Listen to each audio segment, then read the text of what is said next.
Live. We are live. Go. Welcome back, MiGTOW Nation. Thanks for joining Tico's channel, where every day is MiGTOW Day. I'm Dozangsands. Before we get this started, if you would, please hit Tico's subscribe button, ring his notification bell so you know when he posts videos, which is every day. And please share this video or any other video you like with his friends, his family, his acquaintances, or anybody else in the YouTube community who you think would enjoy these videos. Nice. So I wanted to know, I was thinking, my answer might surprise you guys, but my question, has MiGTOW, the philosophy or red pill, saved any of your gentlemen's lives? Has it saved your life? And if it has, how so? Okay, good question. Good question. Good question, and yes, the short Good question is yes. You got to answer it. You can't just answer with yes. It doesn't work like that, double I. Well, no, you see, it's really simple. It's really simple, and the question is yes. That's how double I answers it. Anything else is confidential? I'll answer why. The answer is very simple. So, first thing is, the answer is yes. The red pill has saved my life, but in ways that, you don't even realize until after it's done. So if I didn't have this knowledge, I would have been no I. I would have been no I. Damn. Nice. No I. And for me, now I got two. It has saved my life. I mean, I would still be wondering, and if it was, which I'd probably be black, be one of those nihilistic people, I would probably be on the other side of the manosphere or whatever spirit. I'd probably be nihilistic black pill, And nihilism has a way of ending your life. Yeah. True. Me, it was pretty much a way of life for my family, so I pretty much was right. I was born in it. I was raised in it. I bathed in it. I ate it. I slept it. I drank it. I dreamed it. Your family should make content. Yeah, I know. My grandma's talking about making content. They do. They literally do. They literally do, though. They literally do. Granny, they already do. Grandma makes content. My aunt's always in a show with her. It's in Spanish though, but they make content. Hi, abuela. They my children do too. I would say hi, but I'm afraid your family might see that as me trolling. So. No, you're fine. Trust me. I told them about you. Abuela's the sweetest No, thing in the she's world very nice. until you cross her path. She's very nice. Then she's savage. She's savage as hell, but she's nice.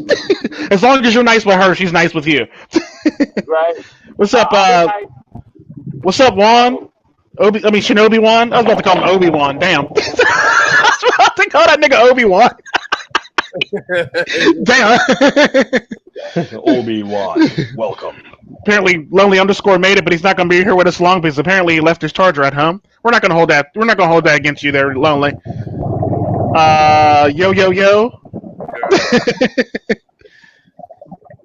Well, thanks for stopping by, you guys. I wonder if it will be lonely after he leaves. Well, no, Obi-Wan is still here. Oh, goodness gracious. So if you guys, for me, it's kind of like a 50-50 question. I can't really say that it's, saved my life, but it has saved me from getting more fucked up.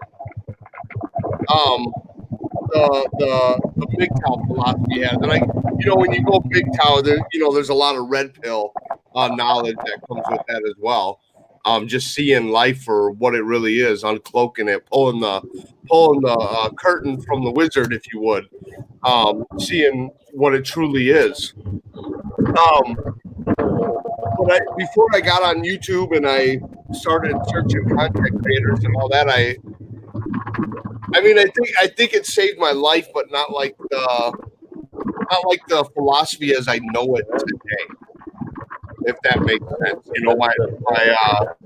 the philosophy I was just going with back then was ignore everybody, stay the fuck away from everybody, and just do my own thing, and that probably did save me. But no, I can't say that one particular person or one particular content creator or one particular anything except for my own life experiences has saved me from shit that could have happened, further traps that could have led me to put that goddamn. Who are you cussing out now, MiGTOW, to win? I was put my bottle of water. I was going to say, who are you cussing out now? I know it ain't no Penske truck, because you'd be a little more irate if it was a Penske truck. I'm not even talking to me. I didn't know. It's okay. I'm going on break. Okay, you're fine. But go ahead, Dozang. Yeah, that's basically the gist of it. I was just wondering how. Okay, and how has it saved your guys' life? With me, it gets me off. What they call the plantation.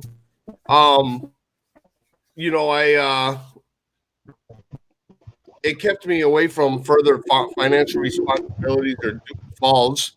It kept me from emotional. No, heartbreak.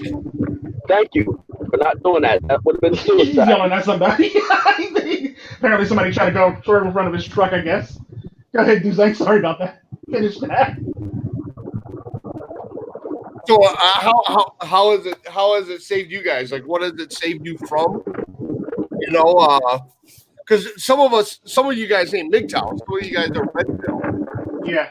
So, how has if you're not MiGTOW, how has just the Red Pill saved you guys? Well, the MiGTOW Red Pill it ultimately saved me from myself. Because I was going on wondering when I think and I'm in my own brain without any form of answers, I end up thinking. And when I'm in my own head, that's not a good place for me. It really isn't. And being that I'm the type of person that starts coming to conclusions, if MiGTOW wouldn't have came in and gave me that little understanding, I'd have gotten my own understanding, and Tico would have never met me. Okay. Yeah. Would you say saved you from yourself? You have to change your own desires. Our desires are, someone could. Well, I have changed my desires. I put all the energy that I would have thinking about what would have drove me that and that to working, to driving, to my truck. So you basically changed your life to where I'm just going to work and that's it. I'm just going to focus on work. I'm going to do work. I'm going to be if you will, a company man. No. I do things in between work. I've been working on a little bit of language skills. I can actually form a semi-full sentence in Spanish. Okay, all right. I think Tico can back you up on that. I might mess up a few words here and there, but I can actually form a semi-full full sentence in Spanish. So that's, and top of that, I've actually got my truck almost hooked up, So if I do get enough money, and I might just keep this truck, All right. Because I already got it so hooked up. double I. Why would you not be double I? Why would you only be double? Well, the red pill saved my life in a sense, right? So after learning of the red pill, it opened my eyes to the fuckery around me, not just by women in general. How did you come across? There's other things. How did you come across the red eye? Was it the content? Was it something you were sitting down and kind of like thinking on your own? Was it talking with friends? It was on my own. Okay. It was on my own because of the experiences that I had in life, right? So shit didn't add up. You know, like right. There's things that happen around me that didn't make sense to me. So obviously, when something like that happens, you've got to look into it. You've got to find out, like, what is the effect here? What is causing this? What is the root cause of this particular situation? And you look around and, you know, like I said, the accounting and the things don't help. I don't know how else to explain that. You know, I'll give you an example when one comes to it. But for the time being, you just have to look around and say, okay, you know what? Every day I do this thing, right? Oh, sorry. His wind was literally blowing in his window. So So, you know, when you're working on getting ahead, right? You're getting ahead. Here's an example. Here's a great example. And this kind of happened to me, but not in this exact way. So I'm kind of going to fluff the story just a little bit to prove it. So essentially, you know, if you're a 9 to 5er, you go to, you know, work, you go to home, you go to home, go to work, go to home. Every month comes a check, or every 2 weeks comes a deposit, or whatever, right? Situation is, so every 2 weeks you get your direct deposit into your bank. You know, you may live paycheck to paycheck. You may be saving X amount, whatever. But at the end of the day, the accounting works out, right? So then all of a sudden you think to yourself, okay, I've got enough cheddar in the bank, and I realize that I might be able to spend it on myself or whatever. Let me reward myself with something. Let me get myself another car, right? So the car that I'm driving is not up to spec, or maybe not the one I really wanted, but now I got some cheddar. Maybe I want to trade this in and get another one or whatever, right? So you go in and the salesman sees you coming a mile away. Oh, yeah. So unless you're red pilled, you're not going to know how to deal with that salesman. You're like a bitch and an injured man. This baby. You're an injured man. You're right. You got injured man. You got cat. She smells you. You got flowing out of your freaking pockets everywhere. All he sees, that salesman is money walking in his direction. No. Because that's all he cares about. Because you equate to his salary or his cut of the sale or whatever. Commission. I forgot what you guys call that. Commission. Commission. Yeah. So commission. Yeah. So he makes commission off the sale of the vehicle that you pick. So of course he's going to walk around and kiss your ass the whole time you're in a dealership. He's going to be your best friend. He's going to be your chum. You know, like he's going to say, "Oh my God, holy shit, Moneybags, come over here. What kind of car do you currently drive? Oh, a Lexus? Let me tell you, Moneybags, you're driving the old school Lexus. You got to drive this Cadillac over here, Moneybags. Because if you get this Cadillac, Moneybags, and you finance it with GM Financial, wait a minute, hold on. What do you mean GM Financial? I thought you guys were in a company of selling cars. The best. No. We're in a money company. We're dealing with money. We're not dealing with you, Mr. Moneybags. Right. We're dealing with money. We want to figure out how you can help us separate yourself from your money. Right. Are you following me so far? I'm following you, Double I. I'm following. Good. So, then you realize around this red pill stumbling, because, I hit a couple of red pills here that you guys should be following. First red pill was, your car ain't good enough. Second red pill was going to the fucking dealer, acting like you got money in your pocket, trying to impress that motherfucker Well, to sell you a good car at a good rate. You're not going to do that, yeah. right? Yeah. The third red pill was him upselling you from your Lexus to a Cadillac. Do you really need a Cadillac over a Lexus? First of all, Lexus has better quality. Lexuses work better than Cadillacs. Yeah. Better quality. So, this is a salesman's tactic. Come in here. And then another red pill was, I think we're number 4 at this point. Another red pill was GM Financial. How GM Financial is in the business of selling you vehicles. No. That's a red pill in itself right there. GM Financial, or GM in general, is in the business to take your money somehow. So what are they doing? They're creating a product to help your money leave your pocket faster. What is that product? A loan, a low interest loan to snag you to buy one of their things that they're creating out of the money that they're making off of you.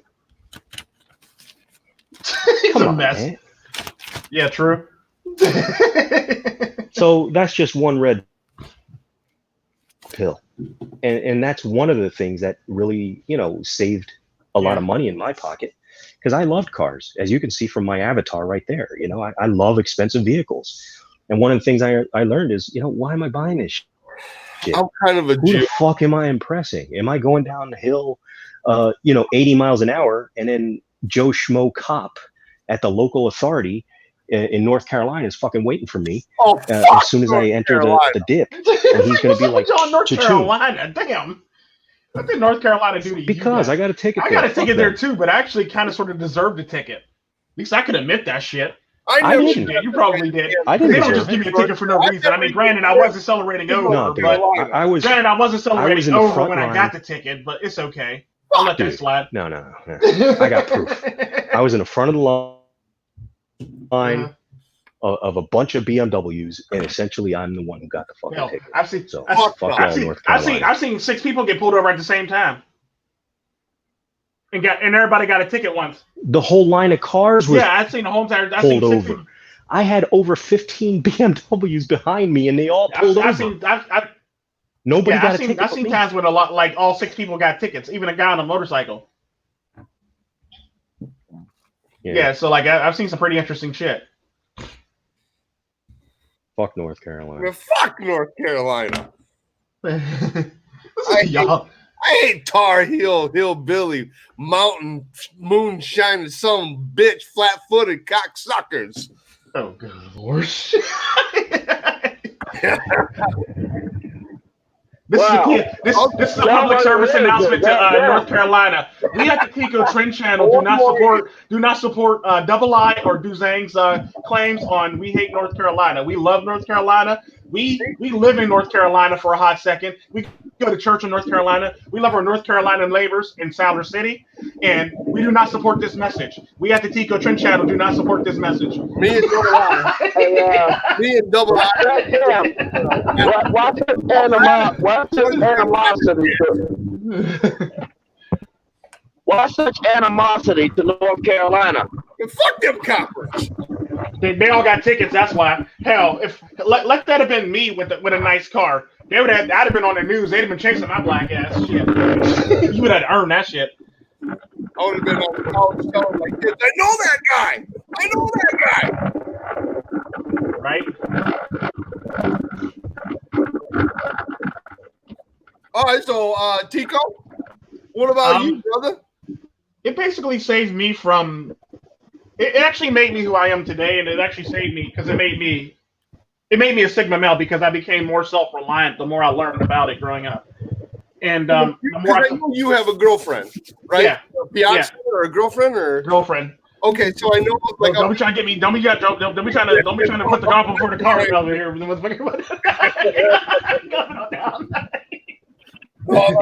Do that. Yes, he does have a girlfriend. It saved me from a lot of shit, and it actually made me realize female nature to its core, and it made me realize how to pick and choose a woman better, basically. And it made me understand and be able to weed through the bullshit. Because if you've ever met me in person, I'm a very abrasive person. I'm a very sarcastic, abrasive person. So if you can get past that abrasiveness and that sarcasm, you can actually make it to the next level. Then if you get past that level, you can make it to the next level, basically. So there's like levels to this shit. So it's damn near like an onion. You got to earn your way into this motherfucker, basically. It's not gonna be one of them things where it's like, okay. It's like you gotta earn my respect, you gotta earn my trust, you gotta earn everything all the way up, basically. It's like different levels of this. But it helped me to pick a woman better, and it helped me to actually decide on women for the most part, and how I actually choose women. And it changed. Like, I didn't really view it, like how most men view it nowadays. She got an ass on her, that ass. I didn't view it like that. Basically, I viewed it like a whole entire package. I was able to step outside myself, look at it, and go, I can see that. I can see that. Or no, I don't like that woman. Yeah, like most other men would be like ass and tits, and like they're all in basically. Whereas me, if a woman put her tits in my face, I go, okay, I'm gonna need you. Okay, it's funny how your tits are smarter than you. I'm gonna need you to take them out of my face. And I would say sarcastic, mean shit like that all the time. So like, if a woman got like upset about it and walked away, I knew she wasn't the one for me. If she actually backed off, thought about it for a minute, and took a different approach, then it was like one of the things where it's like, I don't trust you because that was your lead approach, bitch. Most women's ego are fragile as like a balloon. I mean, you just have to take a needle and pop it. Right. Yep. With the littlest fucking thing, it could be anything. It could be anything. Off. Yeah, and the thing I learned about women also in the same token is a woman, you get like a billion compliments. Remember the minute she get like one real response or one real opinion on her ass, fuck all those million compliments. She's on that one. Why don't you like me? Everybody else likes me. It's like she's harping on that whole entire thing, that the fact that she don't actually like you that you don't like her for the most part. And that's one thing I did learn about women, how superficial women are. Oh, so this one time I was in the casino. This happened just recently. I get people coming in there all the time. A little tip, a little buzz, a little drunk, whatever. Fucked up on drugs. There's all sorts of people that come in there. So this one girl came in there. She got dropped off. We have a Lyft service here. She got dropped off via Lyft. And she came in and she asked me if she could stay there for a little bit. And I'm like, sure. And she's like, do I have to play? I was like, well, I mean, just for the cameras, probably stick $1 in or something. She's like, I don't know how to play. I was like, well, that's fine. And she can tell you if you win or lose, all you got to do is press button. But I'll come over there and stand with you and help you play for a little bit. So I was sitting there talking to her, helping her play. And she said, I'm going to go out for a cigarette. And I said, okay, well, have fun doing that. She said, aren't you going to come out with me? I said, nah, I got a job to fucking do. I work, And she's like, well, I don't know how much this job is paying you. I don't know what the fuck that had to do with anything, but I was like, it's not enough for me to stay here and watch my till and watch these machines. Mm-hmm. Well, we kind of got all that. She went outside. She started smoking a cigarette. I don't know this woman, by the way. And so she comes back in and she's sitting up at the desk talking to me, asking me things like, what time do I get off work? Am I going to come over? I don't even know this woman. Yeah. And I was sitting there just giving her, I'm not coming over. I got shit to do after work, da-da-da.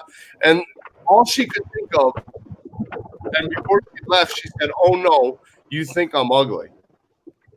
Because I wouldn't fight on any of her shit. Yeah, and the sad part about that is you actually passed the shit test when she asked you, can you come outside? I don't know how much this job pays you, basically. That was a nice shit test within itself right there. Right. Right. She wanted me to follow her. She wanted me to know how much is this dude going to give up for me. Yeah. Basically. How much time is he going to give up for me? How much is he going to give up this whole job for me? Is he going to, break all the rules for me? Yeah. No, I'm going to do me for me. So, I mean, it's really crazy, like how fragile their egos are and how fragile their, just their whole being is. That you can literally just pop it, their whole world, by telling them no. Well, first off, in order to get the thing to be for me to tell them no, they'd have to find me first, They got to find me. You know what I mean? It's like, and via that now that I've been on Red Pill and MiGTOW for a while, I think I ask questions, I don't sit there and jump on the first thing that says, hey. No, I ask questions. Yeah, you got nice tits, great. You got a nice ass, check, okay, good for you. You got a nice face, you did your makeup on point, okay, that's good for you. I still want to know what the hell it is from me. Okay, you don't want nothing from me? There's an ulterior motive. I know there is. Mm-hmm. So kind of like we you're cutting out for real now. Cutting out really bad.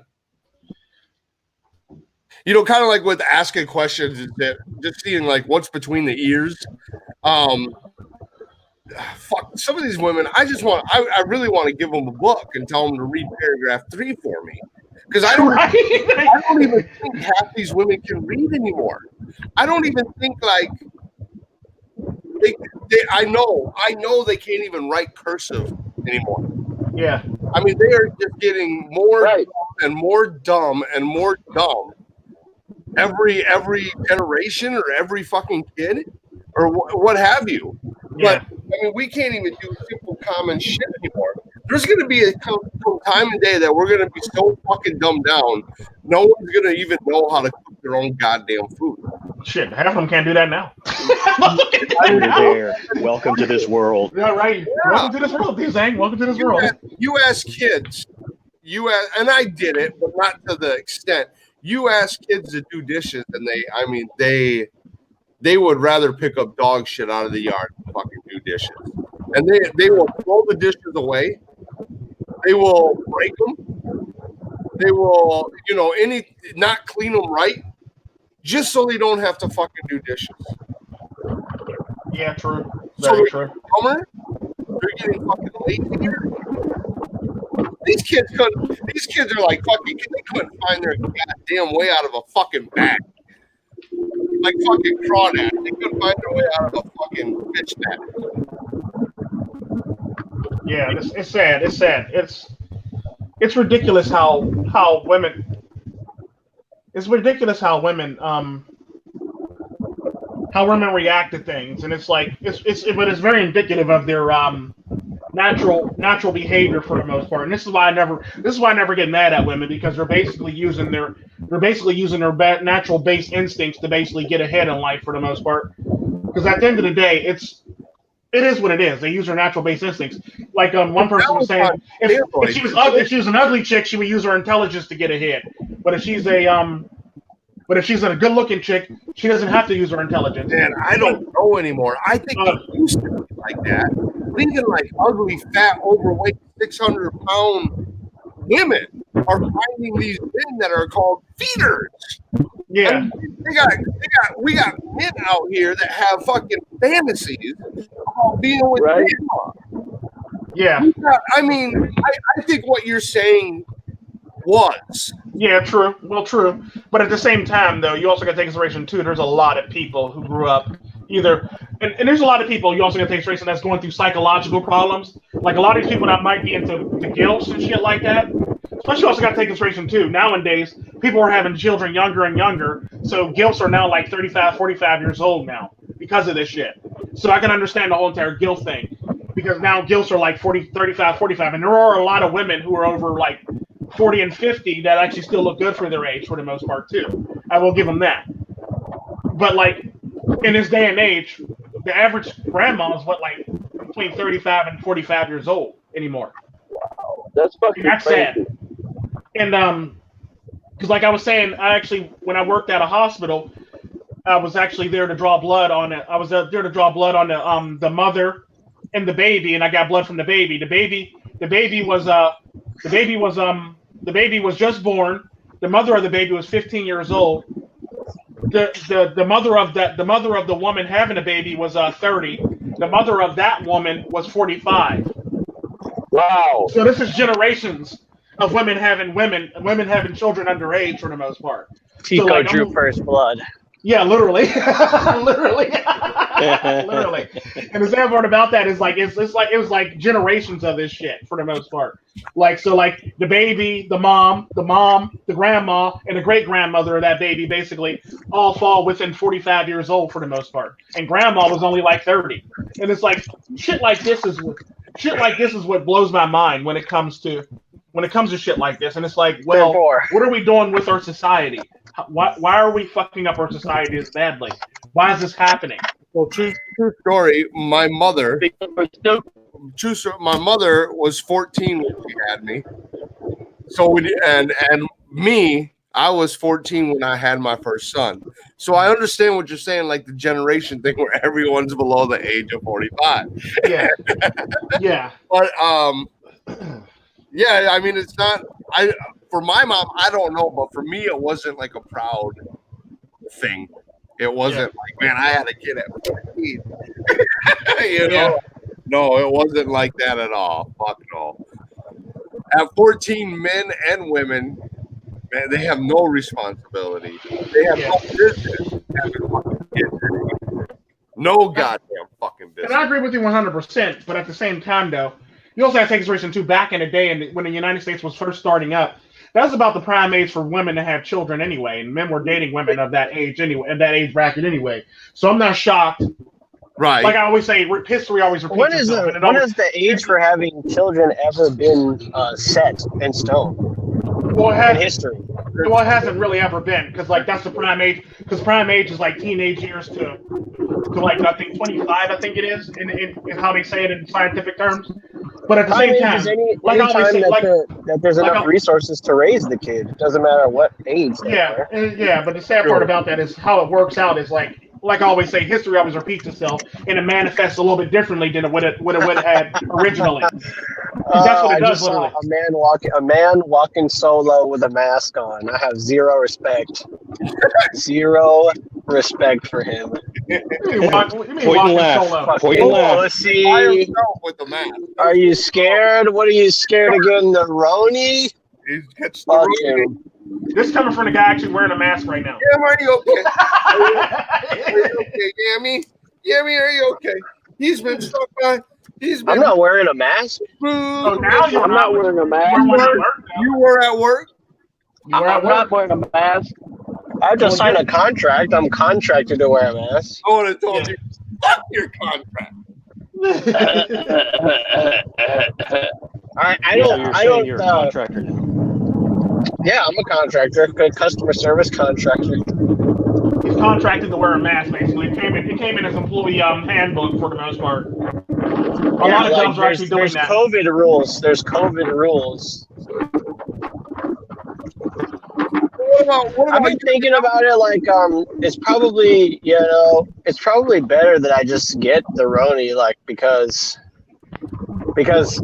otherwise I'm gonna be on the the other side. I don't want to be on the other side of the not having it. That's so fun. That sounds like a great plan, let me tell you. Yeah. I'm not gonna seek it out. It's kind of like my approach to women. I don't approach the COVID. I just let the COVID send me choosing signals.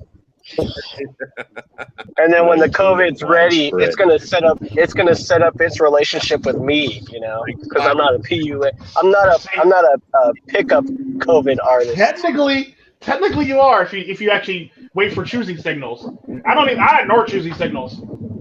Me too, dude. Okay, I was gonna say because at an older job, there was just like one girl. There's like the pale white girls that are like a little bit heavy with like dyed hair.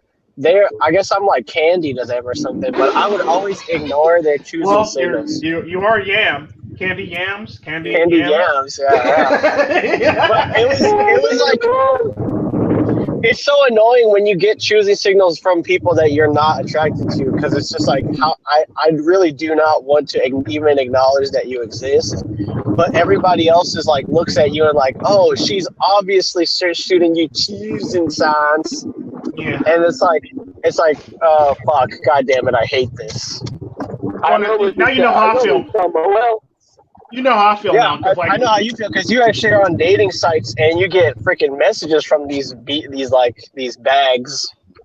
And the sad part I about feel that bad. is, These I yeah, the feel sad bad. part about that is, the thing about it, I've noticed, like, I feel for the fact that, like I was saying in one video a while ago, I think I need to re-upload that video on this channel because I don't think it's on this channel.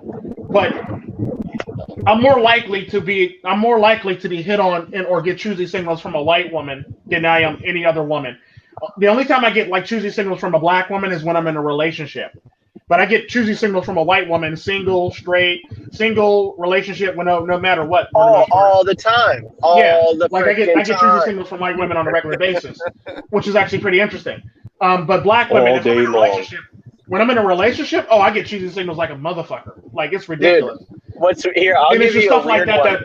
That's just stuff like that just blows my mind. Arabic women and women who speak Farsi, they're always like, "Where are you from? What are your parents? Well, you're cute. Oh, you are okay." And I'm like, "Oh God, damn it.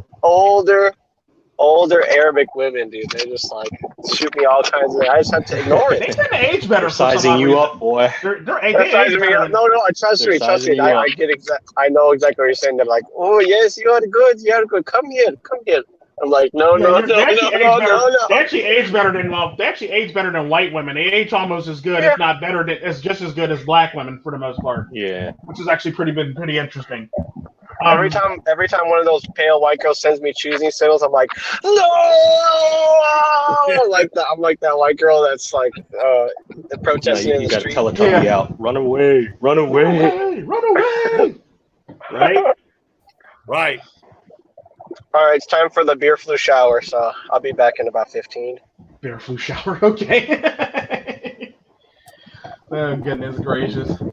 May the hops be with you. What can I say? I'm on a routine. Hey, gotta be on a routine. Save yourself. I'm stupid. May the yams be with you. May the roots be grown. SYSY. What? Save SYSY. yourself, yam. Save yourself. Oh, you're a thought in that. Save yourself. Damn. 29 minutes. Before I get on 79 north. Yam's got his own acronym. Save yourself, yam. That he stole from, me. Someone gotta wake up. That's me reminding myself of something. Oh, okay. What is it? It's me reminding myself to wake up my grandmother. Okay. I got too much shit going on. Can't Yeah. get somebody closer. Wake up, young. Oh, so you gotta make a call or what? You gotta make a phone call? Nah, just send her a text message. Oh, okay. Man, your grandma's a light sleeper. That's probably a good thing, though. Yeah. Yeah, she's a very light sleeper. She's a very active woman. She actually goes to the gym. She goes hiking. She goes rides quads. She rides horses. And she's 87. Well, 89, 88 now. Yeah, she rides horses. She goes quad riding. She goes zip lining. She goes hiking. She does all that shit. She's ridiculous. She shoots well too. Yeah. That's really good for an 8-year-old. Yeah, she's ridiculous with it. And she looks really good for her age. She looks like she's probably in like her 50s. Yeah. Which is actually really, really nice. And she's still pretty strong. She works out every day. So like it's one of those things where it's like, okay, I'm gonna need you to slow down and like knit some shit and sit in a chair and rock. You don't do that. Yeah, but yeah, she's pretty funny. Any other topics anybody else got? Well, I was kind of wondering about Shaky. He's in the shower right now, so we'll have to come back to him eventually. Oh, okay. I'm in the shower. Hold on. I'm in the shower. TMI. Dude, are you live streaming?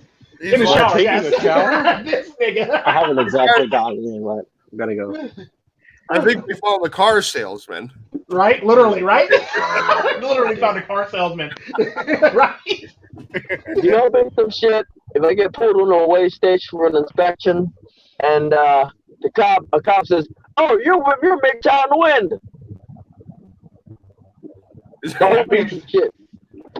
Did somebody say that to you once? No, that would be cool though. Yeah. Yeah. That would be awesome. Yeah, I had a feminist say to me while I was eating lunch with the cartel princess, "Oh, you're Tico Tren, aren't you?" Yeah? What's it to you? What's up? Why do you hate women? I don't hate women. I don't hate women in the least bit. I'm out on a date with a woman, so how do I hate women? I hate some women. I don't hate women as much as I understand where they're coming from. Stupid, because like I look at it like this. I look at it from a psychological standpoint. So like you can't be mad at somebody who's a schizophrenic. Basically, I mean you can be mad at their behaviors, but at the end of the day, they're schizophrenic. So well, you just I mean. It's kind of like being mad at a lion. It's kind of like being mad at a lion for eating your girlfriend or eating your child because they climbed over the fence. Oh, but I can still hate that fucking lion.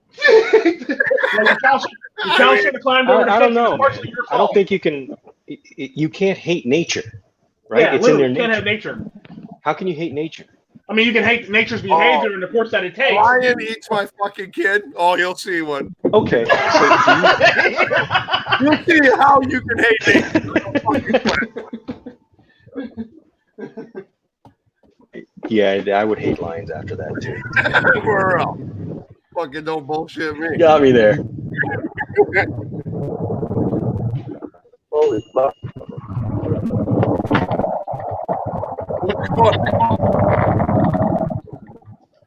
Yeah, so I mean, I'm not gonna like. I don't hate women as like a general or a broad type thing. There's certain women that I do not. To be honest with you.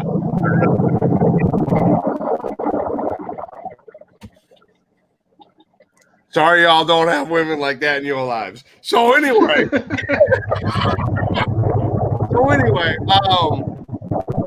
I've been watching this one guy. I know Yam wanted to do this, give out some shout outs to little guys or whatever. But I've been watching a MiGTOW content creator called Mega Man. I don't know if you guys ever heard of him, but I like his stuff. He's got really good stuff. Yeah, I watch Mega Man.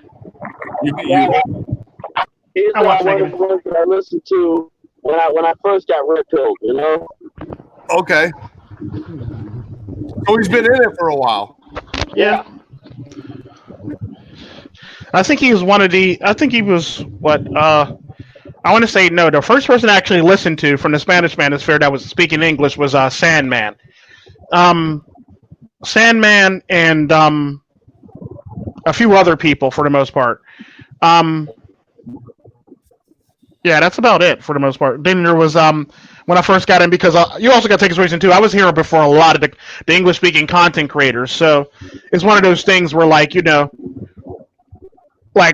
pay homage to them and I respect them for their input in the English manosphere, but like the people who really got me over here was probably Actually, I didn't come over until much later when they started having all this drama and beef and shit like that. But the people who actually seen from the Spanish Manosphere who I respected was your Barbars, your Spitznaz, your Sandmans, and people like that for the most part.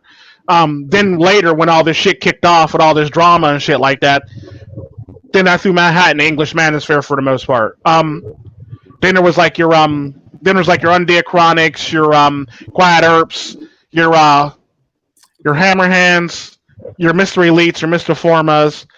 But the sad part about that is the thing that actually really brought me over here was SYSBM. The SYSBM faction of the Manosphere and the Ipmore faction of the Manosphere. Then I fell into MiGTOW, even though Sandman was talking about it. It was one of those things where I didn't really come till much later anyway. So after I started watching those guys, then I started watching Mr. Forma and all those other people I just named for the most part. I'm a little light. Hey, Milo, you might want to sit. Milo. Okay. I didn't hear a fucking thing he just. Yeah, he's screaming at Milo.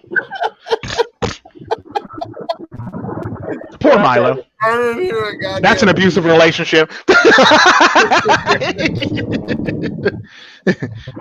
Yeah, we almost got walked out window. Right? Yeah, he's going. Listen to him and Milo. That would be a great reality show, Milo and Wind. Yeah. That would probably beat out the Kardashians because it's a dog. Right. Every single Kardashian be carrying around a dog just to beat out Milo and win.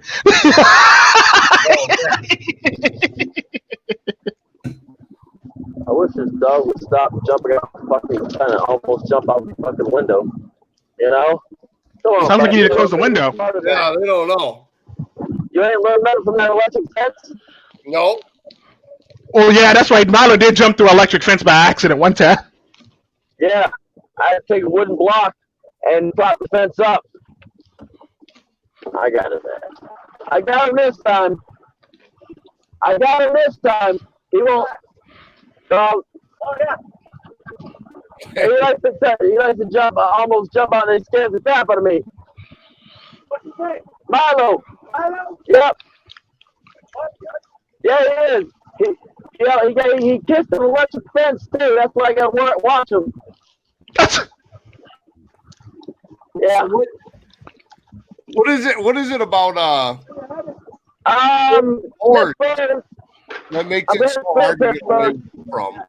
I mean, there's men out there that like see a woman, get to know the woman is a whore, and still you're gonna be crazy with her. Still give McDonald win. Calm down. Go ahead, Dozang. Oh, I got a place that I know I can shut down. Oh, good lord. Yep. All right. Go ahead, Dozang. Good lord, McDonald. Next time you're going to talk to somebody, put it on mute. We're having a whole entire conversation without us and shit. Go ahead, Dozang. I made it through Pittsburgh, not to Pittsburgh. I said I drive another at least 1,000 miles. At least maybe a couple thousand miles, maybe 500 miles. You know. Wait. You are listening to the Wind Network. Right. Yeah, literally. Hey, bro. Road noise from the I make wind. sure to when I pick up my load, I make sure that when I get to the load, I at least have like 2 days to fuck around, you know? Yeah. But go ahead, Dozang, what we were about to talk about. Okay, so I was just like, I know it's like a Simps way or a Blue Pills way, and they don't know any better, but I think some of these men do. Like they'll meet a woman, they'll talk to her, they'll get to know her, they'll do things with her, give her whatever she wants, and she's a whore. They know she's a whore, but they still. What is it about it that makes it so hard for some men to get away from a whore? I mean, it can't be just love. I love this. You know what I mean? It can't be that. Yeah. So I agree with him. Go ahead. And they know. It's not like, oh, I just found out, and they don't. It's not. And there's men out there that not only do they not find out, but that doesn't like make them happy either that they're doing it. They're just. I mean, what is that? What the fuck is that? I think it's because it's. Well, I think it's the ease that it is to actually get a whore, basically a hoe. Like it's easier to get a hoe than it is to get any other type of women. So I think it's one of those things where, like, men get stuck in that because they don't feel like putting in the work. They don't feel like putting in the work to actually get a better quality woman, or they basically, like I said, ass and tits, and that's all that's in their face. So they go after the first pair of ass and tits in her face, basically. Ass and tits. Yeah, for the most part. I kind of see what you mean, and in a very extreme case of that. Like, I don't know if you guys have seen it, but essentially there's this guy massaging this chick's feet and legs and stuff like that, right? And she's basically treating him like shit. I think she had a boyfriend on the phone or some bullshit. I don't know. Full story, right? So her boyfriend was on the phone. This guy with like no neck was massaging her feet, and then he's like, "Well, can I get something?" And she points to her cheek, and and finally she agrees to get him a kiss or give him a kiss on the lips. And then it was just like a quick peck, right? A quick peck. So this fat guy is massaging some other guy's chick, her feet, and she allows him to get a peck on the lips real quick, not even anything, right? And then all he could say is like, it was really sweet. The kiss was really sweet. Like, dude, man, wake the fuck up. That's a sorry motherfucker right there, man. How do you do that? How do you stoop that low? I'm like, I'll just tell. I mean, like, no, it's sad, you know. Like, you're up here getting treated like shit. I don't want I don't know how the fuck you let yourself get that bad, because I've never been in that situation, you know. Shit, what has to happen to lead to that? Like, what is it? I'm looking for like the root. What is the root of that kind of behavior? What is the root for loving and never leaving someone that treats you so poorly and disrespectfully? They had no dad to teach them. I don't get it. I really don't get it. Teach them. You know, it's not control. They didn't have a man. They didn't have no father to teach your ass. You know, and the chicks that are treating them motherfuckers like that, like trash. They have a father. They have a father either to show them what, you know. Could it be maybe like a Stockholm syndrome? I mean, it depends, because a lot of the shit that women do is like to men. It's like it's illegal in the Geneva Convention. Well, it's illegal in the Geneva Convention. A lot of the shit that they do to manipulate men is illegal. Correct. In the Geneva Convention. A lot of the stuff that they do is stuff that they train us for in SEER school. In freaking SEER school. So we got a bunch of men that are POWs. Okay. Well, in their own country, in their own fucking house. Okay. I mean, they're men. They're still men. Oh, okay. So that's it. I'm gonna look that up. That's kind of interesting. What was it? Women Geneva Convention. Geneva Convention. Yeah. I know what that is. Give us some examples. Like, yeah, go ahead. You know how they would like manipulate. Being a little bit younger, I kind of like experience it. Well, being treated like, you know, the dog that they think I am, and they give me like the shittiest. They give me the shittiest treats, and they expect me to, you know, sit down, lay down, paw, act happy, all for some $4 bottom shelf treats.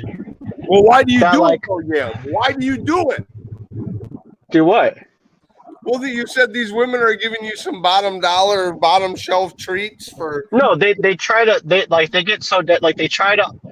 hold it to see if I will come to them. I just look at them from like 100 yards away, being like, "You're trying to beckon me with that shitty ass treat." That's the choosing signals, and so I ignore that right away. Then if they get within a certain distance of me, they think that then they try to throw it at me. And I just let it hit the ground, and I like look at them dead ass in the face, like, you really think that shit works with me? No. Hey, I'm gonna give you an example.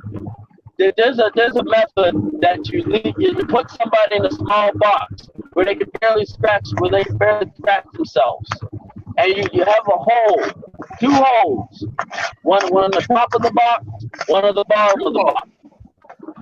And then what you do is when you're very hungry, right?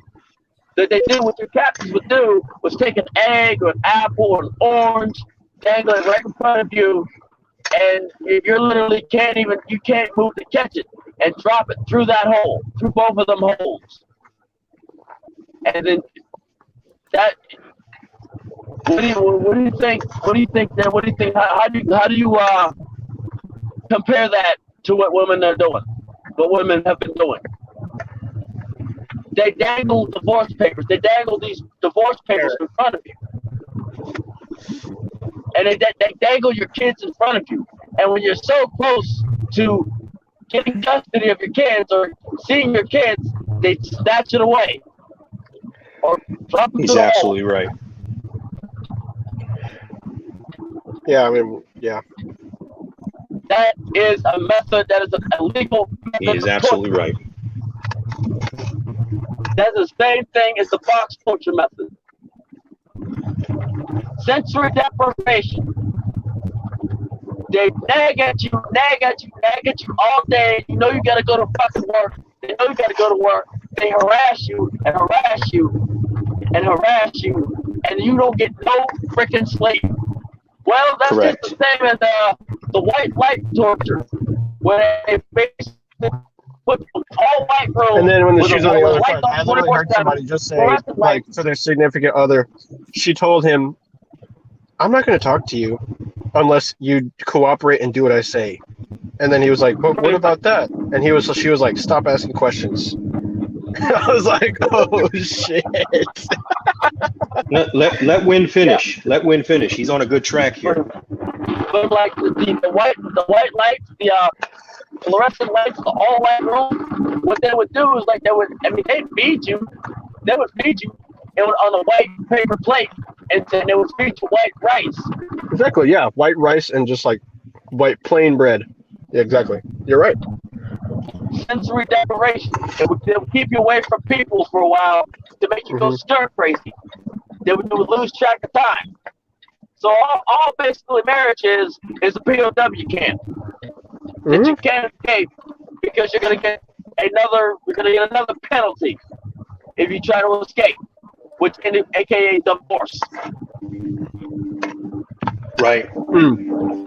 Right. You know what? They hold that against you too. Yeah. The problem is every woman thinks they can be the demure, the top quality woman. Like every woman thinks they have the potential. But what we see with like the Stanford prison experience is every person has the capability of being a tyrannical prison guard. And that's essentially what women have done by distorting the dimension of a relationship to the point where they have all the psychological control because, as MiGTOW and the Wind just explained, they give out part and parcel peace leave as if it's like just like gruel, and they don't put in any effort into making the quality of the relationship better.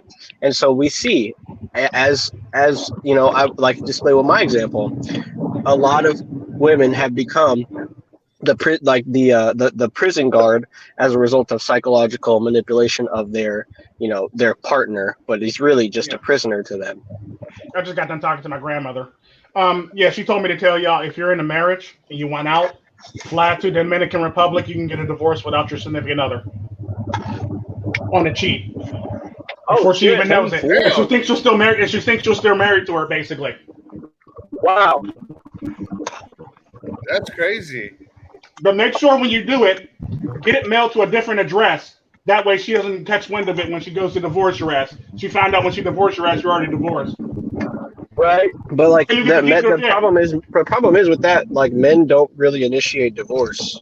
I know. So, but the thing is, like, I'm saying though, whenever you start running into problems in a relationship, fly your ass to the Dominican Republic, get your divorce without her ass. You don't need her to get a divorce. Explain the legalese of that. Huh? Yeah, that's what I was kind of wondering. Like, what's the legalese of that? America. It's good thing I'm not married. The legalese is, if you're in a relationship, like a good example, you know how in some states, if you're married for 10 years, she gets like majority of your shit, basically. Okay, cool. If you feel as though that your relationship's starting to go downhill, before that 10 years is up, fly to the Dominican Republic, get that divorce, come back, so when she goes to file for divorce, you've already been divorced technically, and y'all been living happily. Divorce. Do you have to be is it okay if you're just like a transient person? Yeah, you can be transient. You can be anybody for the most part. I think Mexico's the only one of the few countries that actually stopped doing that for people outside of Mexico. But the Dominican Republic still does it, and it's pretty cheap. And you get it done same day for the most part. Yep. That ain't bad. That's not a bad way to go. And like, You'll get the paperwork from Dominican Republic and everything. They'll send it to you, and you basically file it like you would the normal paperwork and everything. yeah. However, don't get it sent to your house where your wife is at. Get it sent to your job. Get it sent to your friend. Get it sent to a mailbox. Don't get it sent to your house. Wow. It's in English, right? Not in Spanish? Mm-hmm. Tico, is this how far your video has reached already? Huh? Your abuela's watching this video? Mm-hmm. Wow. She told me to remind y'all. Because I actually did a video on that a long time ago. Like, if you want a divorce, fly to the Dominican Republic and get one if you're a man. Wow. You can't take half somebody's shit if you've already got a divorce, basically. You see what I'm saying? Right. Half your shit can't disappear if you already got a divorce. Wow, that is crazy. And they can't get you for fraud because you don't need your other person. You don't need the other person in the relationship to get a divorce. So they can't get you for. Well, I didn't sign those papers. Well, it doesn't matter. I got a divorce without you.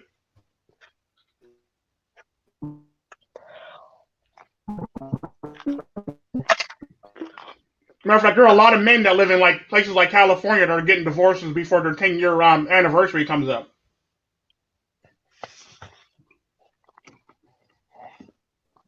Right? Wow. It was like, if you're watching this nationally, if you're watching it, this is what you got to deal with in America. Mm-hmm. You know? This is what you got to deal with in America.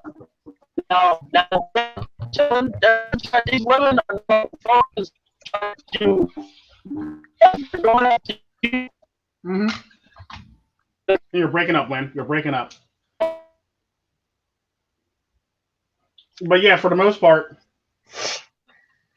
making coffee, be back in 5. This egg is a nut. But yeah, it's pretty funny how that works, basically.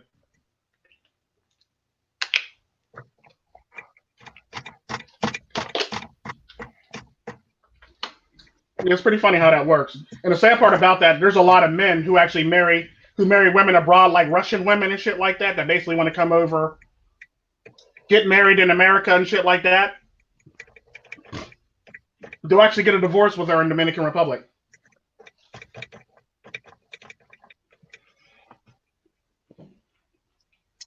Like, I very rarely advocate going to the Dominican Republic, but if you want to save your life and not be and not have your shit taken away from you, I advise you to go to Dominican Republic and file for a divorce.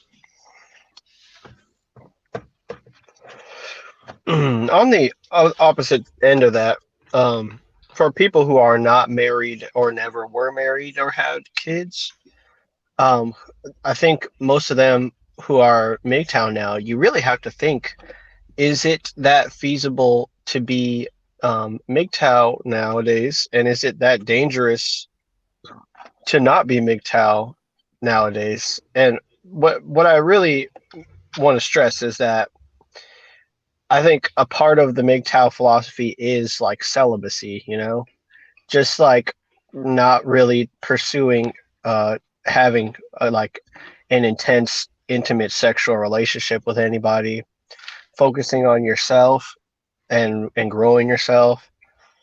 And with the whole rules in place and social distancing, I think it would be interesting if you haven't had enough experience and you are of the proper mindset to date somebody, because even though you're dating somebody, you're not exactly allowed to come within 6 feet of them.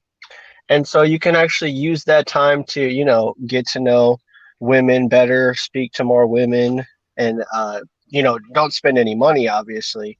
Well, that's not true, because you can actually, if you're actually we're living together, you can don't have to really follow social distancing if you live together.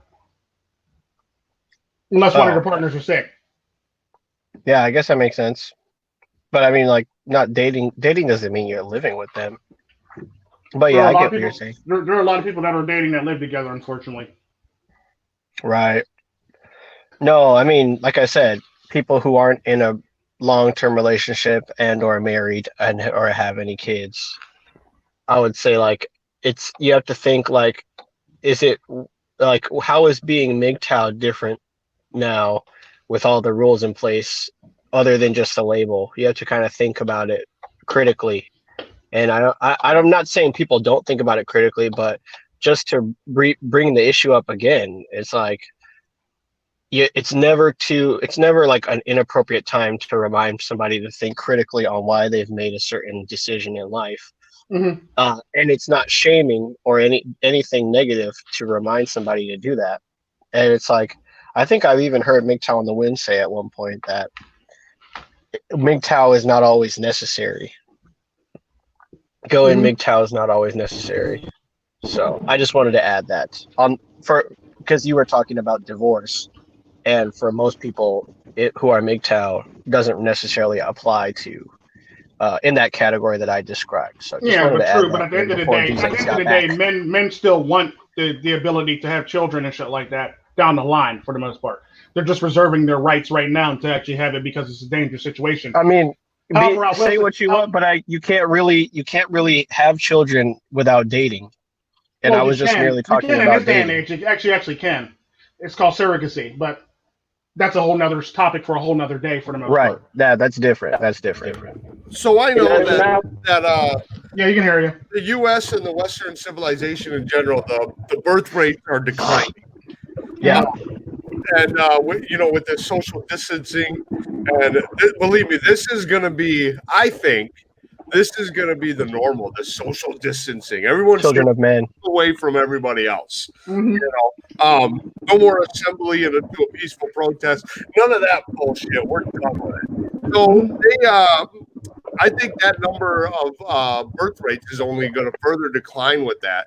And another thing that is a growing trend in Western civilization in America is atheism. The loss of belief in God. Believe me when I tell you that the atheist community does not marry. They don't they believe that the religious thing. So I mean, just kind of going with Yam's thing here as I was brewing my coffee.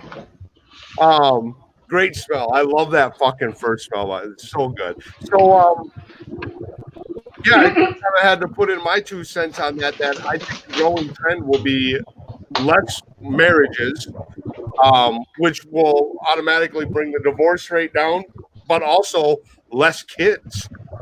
Because the sad part about that is and more raising kids outside of religion too. Right. The sad part about that is the marriage divorce rate is actually pretty low if you only count a person one time. Because a lot of the people who actually bring the marriage divorce rates up are people who get married over and fucking over and fucking over again. Those are the people who bring it up to like 50, 60, 70%. However, people who are staying together for longer than 30 years, when COVID hit, they stay the same. If you actually counted them once, like you should, they would only be 20% of the population getting divorced. Well, so 80% of the population would actually be married. They're just counting divorces. They're not counting how many times you get a divorce. Yeah. How many times the average American or what have you gets a divorce. Yeah. And the sad part about they actually do have those numbers where they actually broke down people who get remarried over and over again. So they can actually subtract those from the actual overall number. But divorce rates is 80% no matter how you cut it. However, it goes down to 50, 60, 70% for divorce. I mean, the marriage rates are like, marriage rate is actually at 80%. That rate is way too high. You need to cut it. Yeah, but however, if you actually take into count all the women who get divorced, then the divorce rate goes up to 50, 60%. But only technically, it's only 20-odd%, give or take it. But if you continuously get divorced and married over and over again, now there's a problem. That's how they got the stats on people who actually get married and divorced and remarried again. How the numbers actually go up every single time you get remarried. Yeah. So they can actually subtract that shit, but they don't. The other thing about that to basically clear up that whole entire thing is to talk about what Yam said. It's both dangerous and right to be MGTOW in this day and age, because in this day and age, MGTOW got the big ass target on their back. from Yeah. various walks of life. Anybody from various walks of life. So You it's don't want to actually be both very openly dangerous. MiGTOW. Yeah, Yeah. it's both very dangerous and it's both very good for you to be MiGTOW. What I mean by that is it's very good for you to be MiGTOW for the fact that it's less likely for you're less likely to get into some shit, on a regular basis. Logically, it's less likely for you to get into some shit. However, in this day and Well, age you're where a superhero women are accusing men, they don't even have to be there at where they are and misbelieve women. You can be accused anywhere and everywhere. It's kind of like what I talked about when I went to Georgia University. And That's I why got I film accused myself. Yeah, it's kind of like when I was actually in the library, but I was accused of raping a girl about like halfway on the other side of the town in some what's it called? What the hell is the name of those places? I think privacy is like a two-way street because the more privacy you have from other people, the less people are likely to be able to figure out where you are.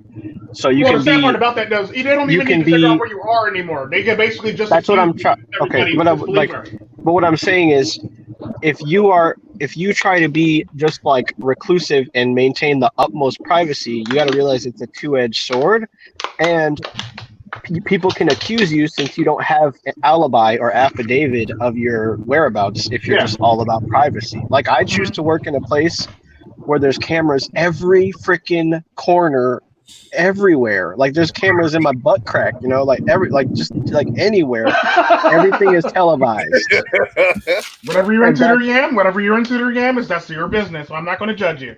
It's your lifestyle. Live video. Well, I'm not getting. The thing is like because I'm not getting accused anytime soon because everything that I do is on record, is on camera.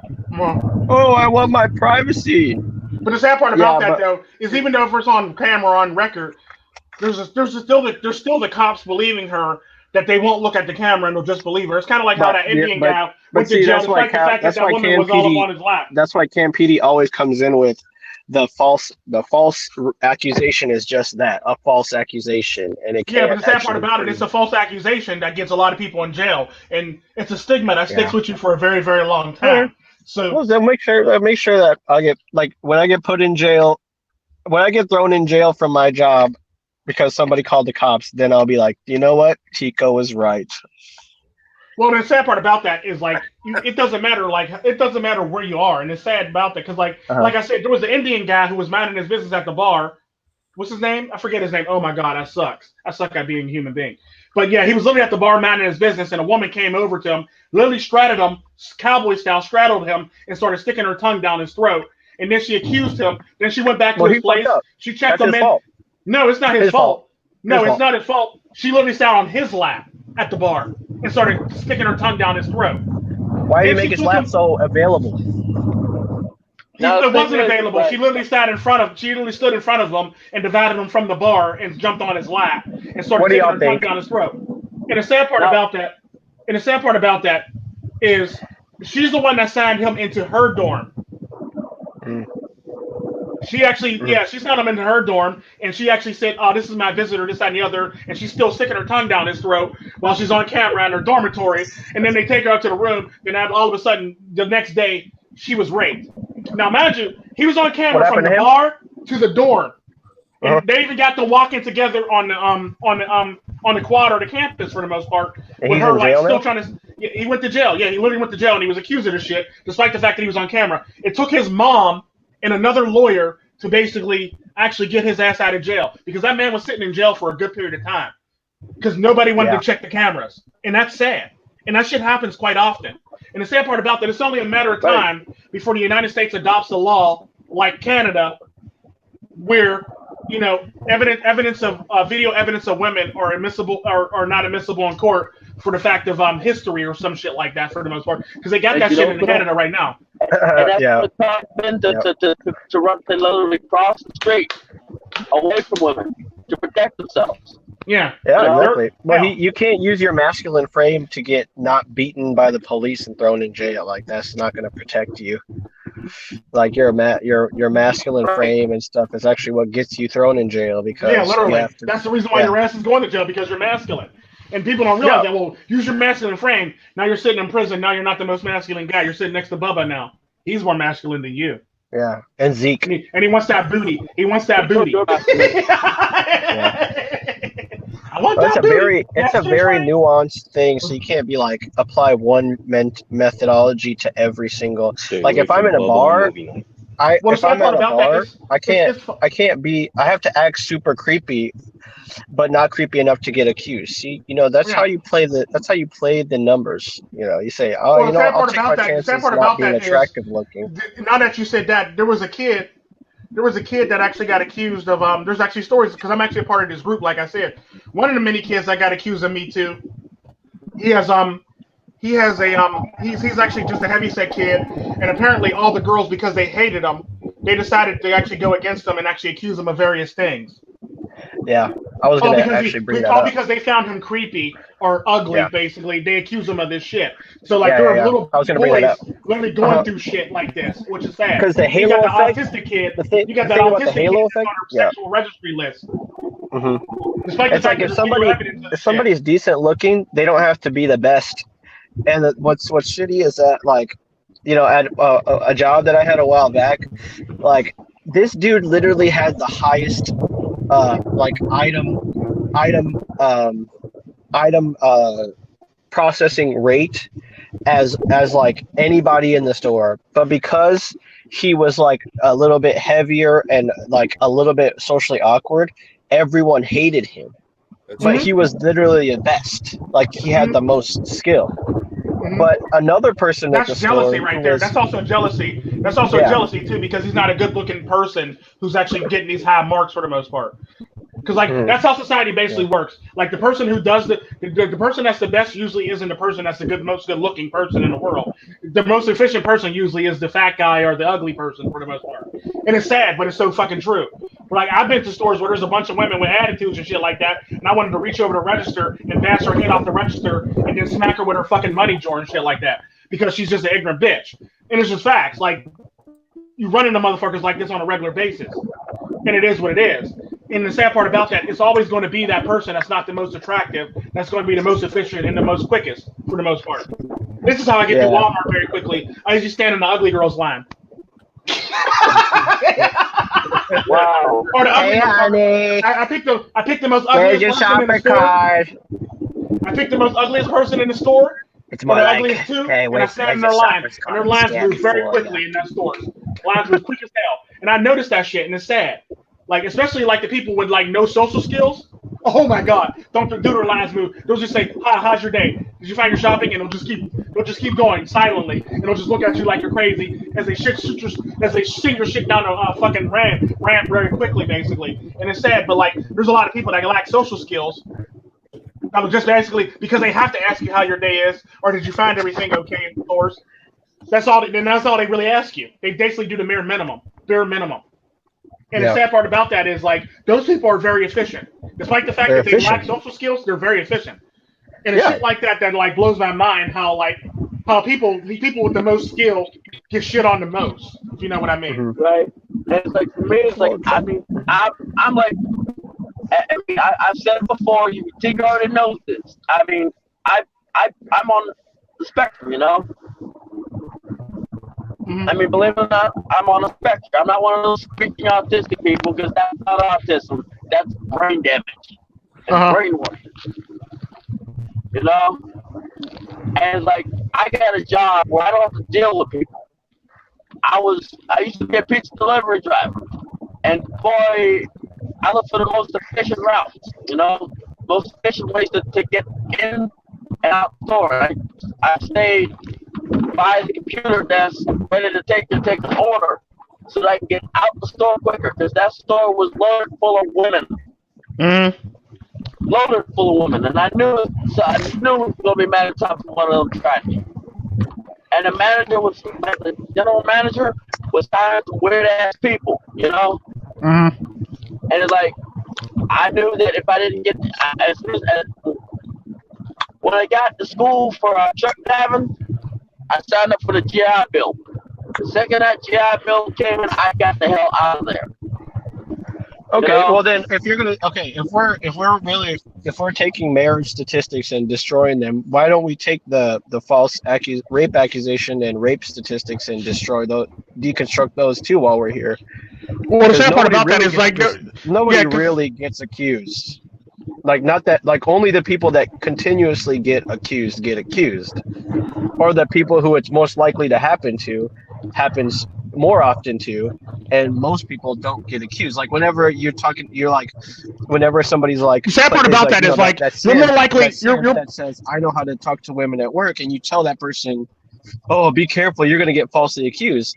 The likelihood of him getting falsely accused is actually pretty small because he's loved in his workplace. Whereas he the might person not be though. The sad part about there's always that person that dislikes him.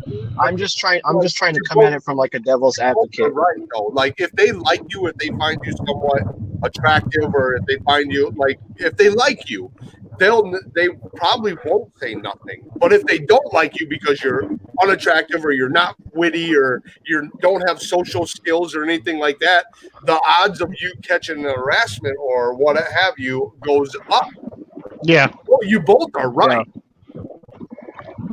Yeah, it's like, and there's no amount of knowledge that red pill knowledge that could turn you from a fuckboy into a gentleman. Like, there's not. Because really a lot of men think that whatever they know, just because they know it, that means they can pursue a woman, and then all of a sudden they're accused over somebody who's blue pilled, who's just accepted. You know, like what the fuck? Like you thought that like how do you think that protects you from in any way? You're still responsible for yourself. It's like and the sad part about that is only and the sad part about that, what a lot of men don't realize is, it doesn't matter what you think. It's about the perception of this other person. That's basically how that works. It's all about perception. You basically have to, when you get accused of some shit, you basically have to disprove somebody's perception of you for the most part, if you know what I mean. And that's very impossible to do. Like you can't disprove somebody's perception of you unless you got them on camera, literally playing tonsil hockey with your ass. You can't disprove somebody's perception of you for the most part. It's kind of like how people get drugged into the office for sexual harassment at work. It's all about their perception. Like, hell, you might be able to tell a joke, and like you might not be able to get away with it, but then like a very handsome guy can tell the same joke and get away with it for the most part. It's just the nature of the beast. However, at the same time, what a lot of people fail to realize about shit like that is, it doesn't matter how it works out. Like, it doesn't matter how much game you got. It doesn't matter how many girls you're dating. If a girl catches some feelings, or if a girl feels some type of way about the shit, you're probably going to be blasted. And you don't even necessarily have to be accused of the shit. The minute hell, there used to be a dating site a long time ago called Don'tDateEmGirl.com. They used to throw many men on that dating site, even if they didn't deserve it. They were on that dating site for the most part. All because they didn't stick around with that woman, or not because they didn't want to date that woman. Women do this shit on a regular basis with a lot of the fact of the matter that a lot of men miss. Like women talk like I was telling y'all in the one video. Your girlfriend's friends know more about you than you think they do for the most part. So if you're smiling when they see you, she probably told them about the time when you dug her back out in bed, or she probably told them that you had a big dick for the most part. And if they got an attitude towards you, 9 times out of 10, either the one gets an attitude towards you because she wants to fuck you, because she's trying to take you from her man, or she's trying to pretend like she don't want you, or your girlfriend done told her some negative stuff about you. Women are going to do this shit on a regular basis no matter how you cut it. Then on top of that, to actually talk about the whole entire when he talked about the disproving the whole entire charge thing, more innocent men are accused of this shit than are men who actually being turned in for actually doing actual crimes. Like, let that shit sink in. More men are being accused that didn't do it than are men who actually committed these actual crimes. I think that's true. I think that's true. Because Me Too just let it go willy-nilly, especially with that hashtag believe her. You can pretty much turn anything into a sensational story and get empathy. Because the sad part about that, what a lot of men fail to realize about women is they want attention no matter if it's negative or positive. They don't give a fuck what kind of, It's all attention. It doesn't matter if it's attention. Because hell, there was a one chick that actually faked like she was pregnant so she can get the pregnancy love. Then she told him that she had a miscarriage so she can get the miscarriage love. and get the cards and the sympathy and shit like that. So women are willing to go this fucking far to get any type of attention as long as they get the fucking attention. That's how diabolical women are. And it only takes one time for you to fuck up as a human being for you to be ass out and cash out, basically. Ass out, cash out. Yeah, literally, it only takes one. It takes one mistake for you to be ass out and cash out. Yeah. And it's sad to say it, but it's so fucking true. It is so fucking true.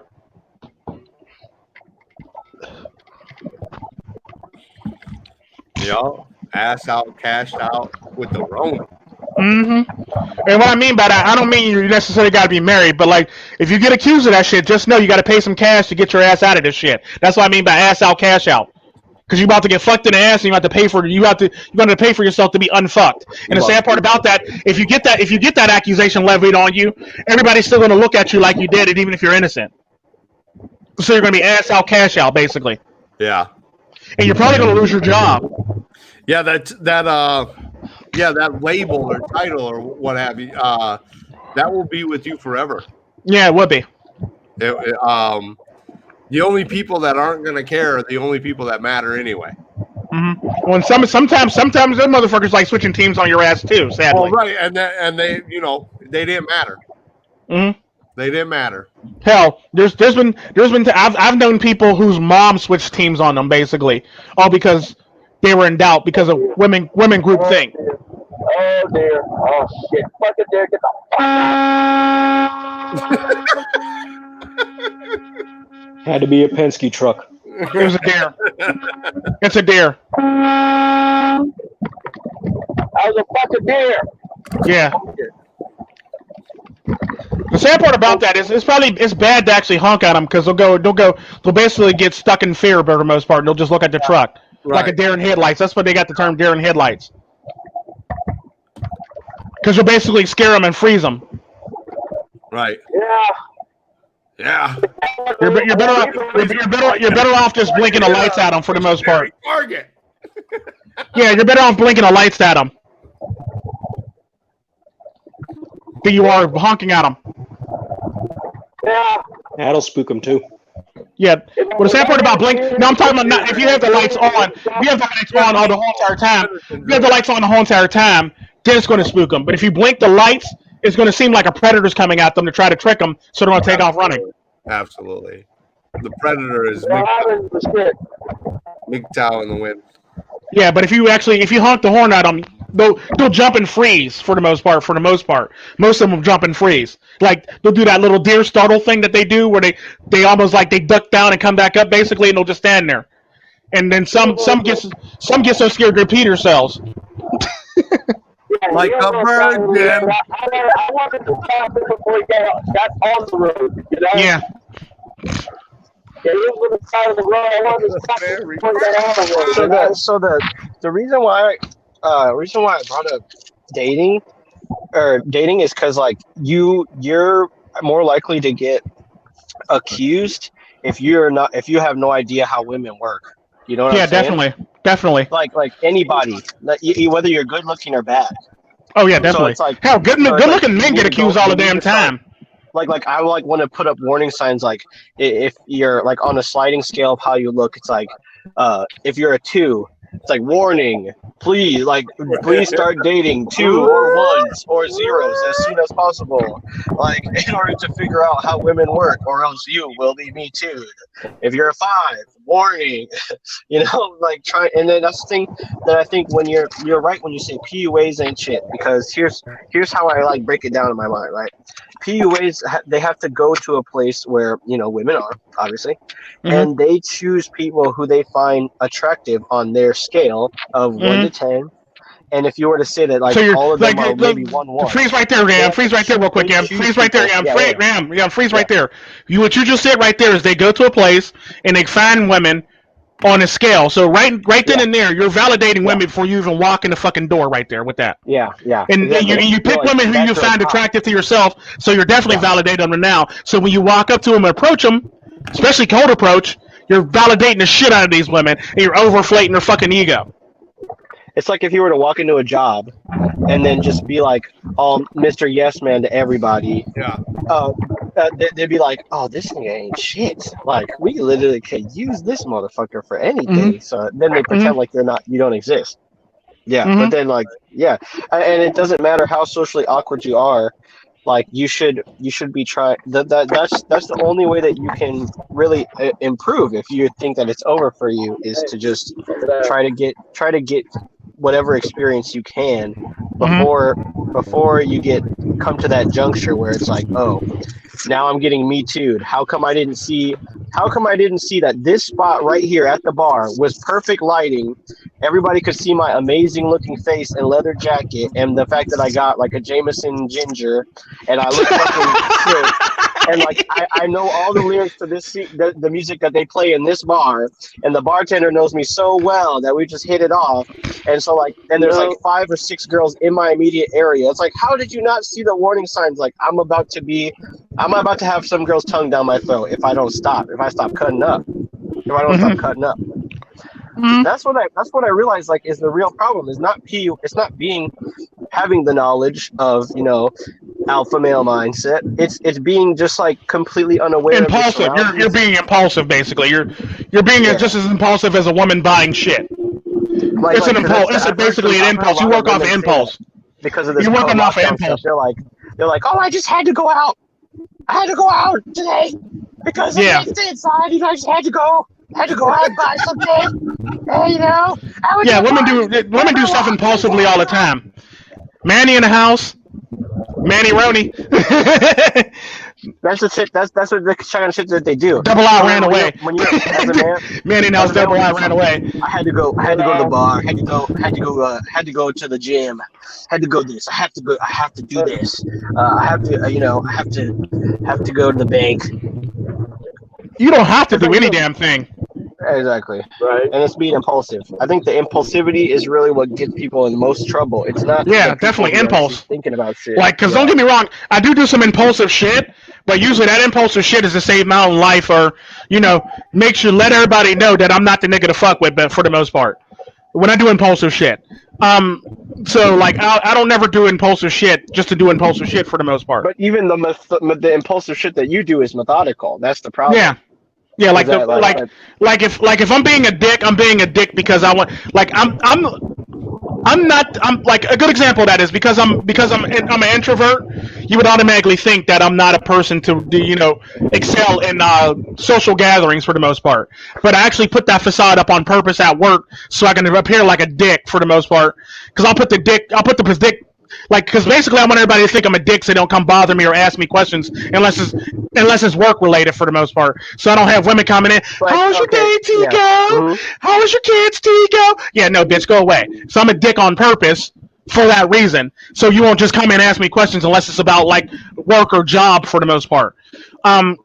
So that's typically how I am for the most part. Now, sometimes that does kind of sort of get me into some shit because a lot of women find that shit attractive. I will admit that shit. However, it keeps them at bay for the most part because it's like they can't ask me any other question besides any questions that happen to pertain to work. Yeah, but me is like when I go to a bar, I'm not thinking about women. I'm thinking about getting a drink and getting the hell out of there, or gauging the social climate of the neighborhood.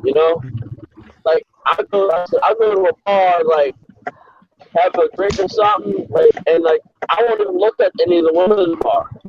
I'll just sit in the back seat at the bar, at the back of the bar, and leave everybody the hell alone and go to my drink and my wings and get the hell on out of here, Me, I'm a dick. I'll sit in the bar and I know everybody at the bar except for the bartender who's actually serving me.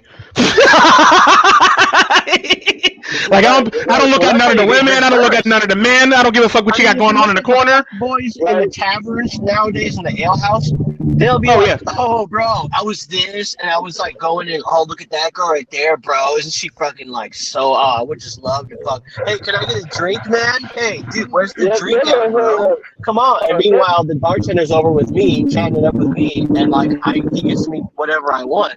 But this guy, he's like so scatterbrained. He's looking at like 8 different different things, and he's trying to get a drink at the same time, and just like, man, I don't even know why the fuck anyone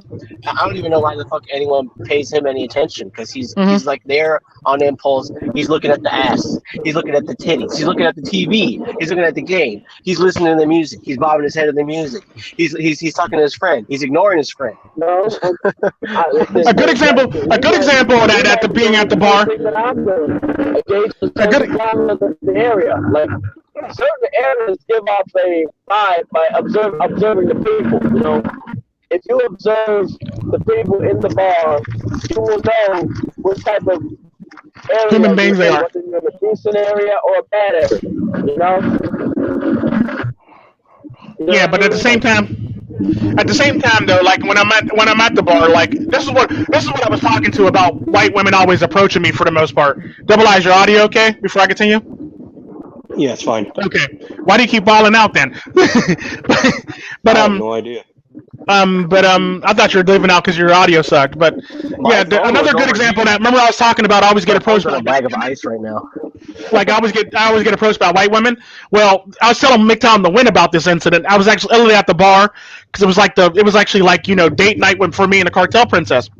So we're at the bar together and we're sitting right next to each other, and she's sitting on the other side of me, like in the last chair on the bar on the other side of me next to the wall, and I'm sitting right next to her, and this white woman literally walked up to me and started hitting on me, asking me questions, talking to me and shit like that, with the Cartel Princess sitting right next to me. And the sad part about that was, yeah, that was not good. Yeah, I know, but the sad part about that is, this is when you know you got a good woman, because she basically knows my type. And she knows that she knows her position is not in jeopardy based on my type for the most part. White woman, not even on my radar, not even a thing for the most part. African American woman, not even a threat, not even on my radar, don't even register for the most part. The only thing that threatens Cartel Princess's position is a full-blooded Indian woman. And she knows that. Yeah, true. And like that's the only thing that threatens her position for the most part. That's the only type of woman. That is the only type of woman that she knows that literally threatens her position, because she knows my type and she knows that's what I lean towards for the most part. So if an Indian woman walks up to me, then she's gonna be upset about the shit. But the white woman, she just sat there and looked at her and just started laughing and drinking her drink like, this bitch don't even know. a lot of white women in like non-white kind of whitewashed women, like I can think of a lot like Hispanic or African American or Asian American, that like, to be honest, even though they ride the CC, I'm talking to women like you kind of have to get out more. Because that's the problem, is that they'll see a black man and they'll be like, automatically assume he's single, because every other black man they've slept with has been single. Or don't assume that a black man likes white women, because that seems to be the thing. That's what they always got. It's just shit like that just blows my mind. That's what they were taught. Yeah, it's so weird, and they just need to get out. They need to get out and travel and like learn and like observe more, and like, but then like the women who get really too rambunctious and like eager and ambitious, they really don't. They're kind of naive, and that's why the kind of the rape statistics and false rape accusations are so crazy with those kind of women, because they're just sheltered. Like they have no idea. Well, no, it's not even the fact that they're sheltered.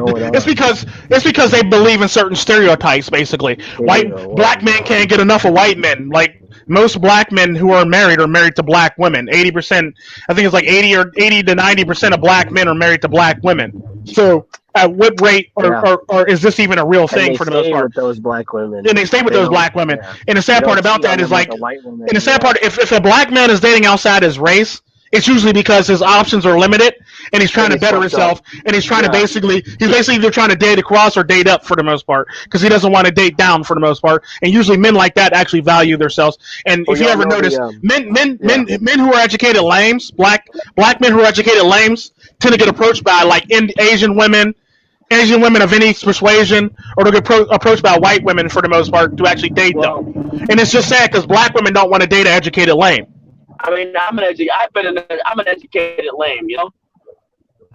I'd rather be an educated lame than dead, you know?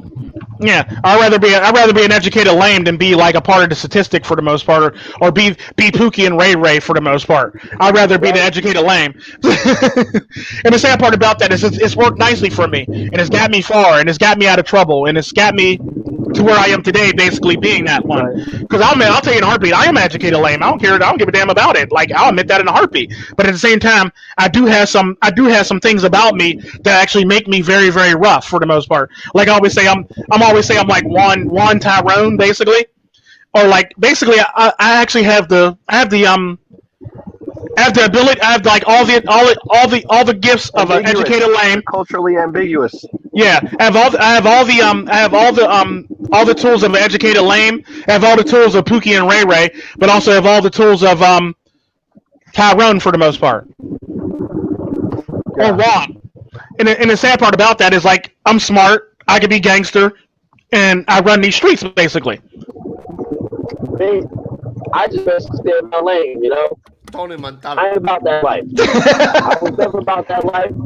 I'm not ashamed to admit I was not about that life. Because not being about that life got me where I am right now as we speak. I'm able to travel the country. Most of these people haven't seen a block except for to go to the jail cell. Yeah, half them haven't seen outside the block that they live on and shit like that. Or the street or the neighborhood that they live in. And the sad part about that is Max. They've seen the street that they live in, the neighborhood, and then they went to one foreign country for 2 weeks. Yeah, or they went during school years, or basically like that, kind of like how the charter schools always send black kids to places like Costa Rica. Yeah, with chaperones and shit. Everywhere Yeah, and the sad part about that is like this, the talk on MiGTOW in the wind. Like, don't get me wrong, I can be all them things. However, I tend to stay in the middle all the time for the most part. I tend to stay in the middle, and I basically weigh all my pros and cons, and I fill out people for the most part. So when I actually go and actually interact with people, it's a whole nother story. But at the same time, like, I grew up in South Central America. Too about that, because people who travel are still some of the most arrogant. Oh yeah, definitely, like, because they travel. Most definitely. God, like men and women who travel a lot. Like, a lot of men and women who travel, they're very arrogant as fucking. Well, I went here, or I went there, and I got a house here, and I got a house there, and it usually comes from like feeling entitled for the most part. And I usually go, "That's nice. I really don't care." Empty inside. Right. Yeah, they basically don't have anything to actually prop them up, and they're basically very empty, like you said. And it is what it is. Like, you can't just do stupid shit on a regular basis and expect people to always be riding with you or be with you for the most part. You got actually arrogant. You know, yeah. If I'm ever arrogant, I'd rather have somebody that slap the fuck out of me. You know. Yeah, like me, I can be an arrogant motherfucker, but only time I'm arrogant is when it's like deserving, for the most part. But for the most part, I'm usually pretty humble about a lot of shit. But when I have to be arrogant, I'm a very arrogant motherfucker. What I noticed about Tico is, like, he's silent, but it's not a sign of weakness. But you could tell that when other people are in front of him, they feel like they gotta just blabber at the mouth and talk. Like, they're like, I'm strong, and then one slap. Hey!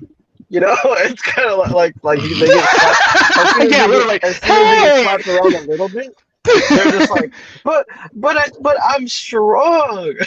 Yeah, no, you're not, dude. No, you're not. I just feel you. You've been weighing, you've been processed, and you've been found wanting. Been found wanting. That's hilarious. Yeah, that's what I noticed is that a lot of people, like people who travel or just like a serial monogamist, they always talk about how, well, I've made some mistakes, but I'm still this and that, and it's like the moment you ask them one critical question that makes them have to think, then they're reduced back to like being all depressive and like narcissistic and like trying to make you feel bad about you just asking them one question.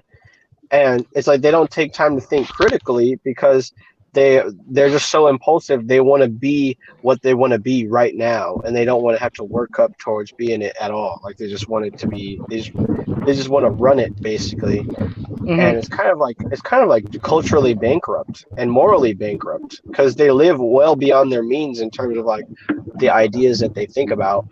And that's when it, like, when it comes to being educated lame and stuff, I think you can get to a point where you can approach.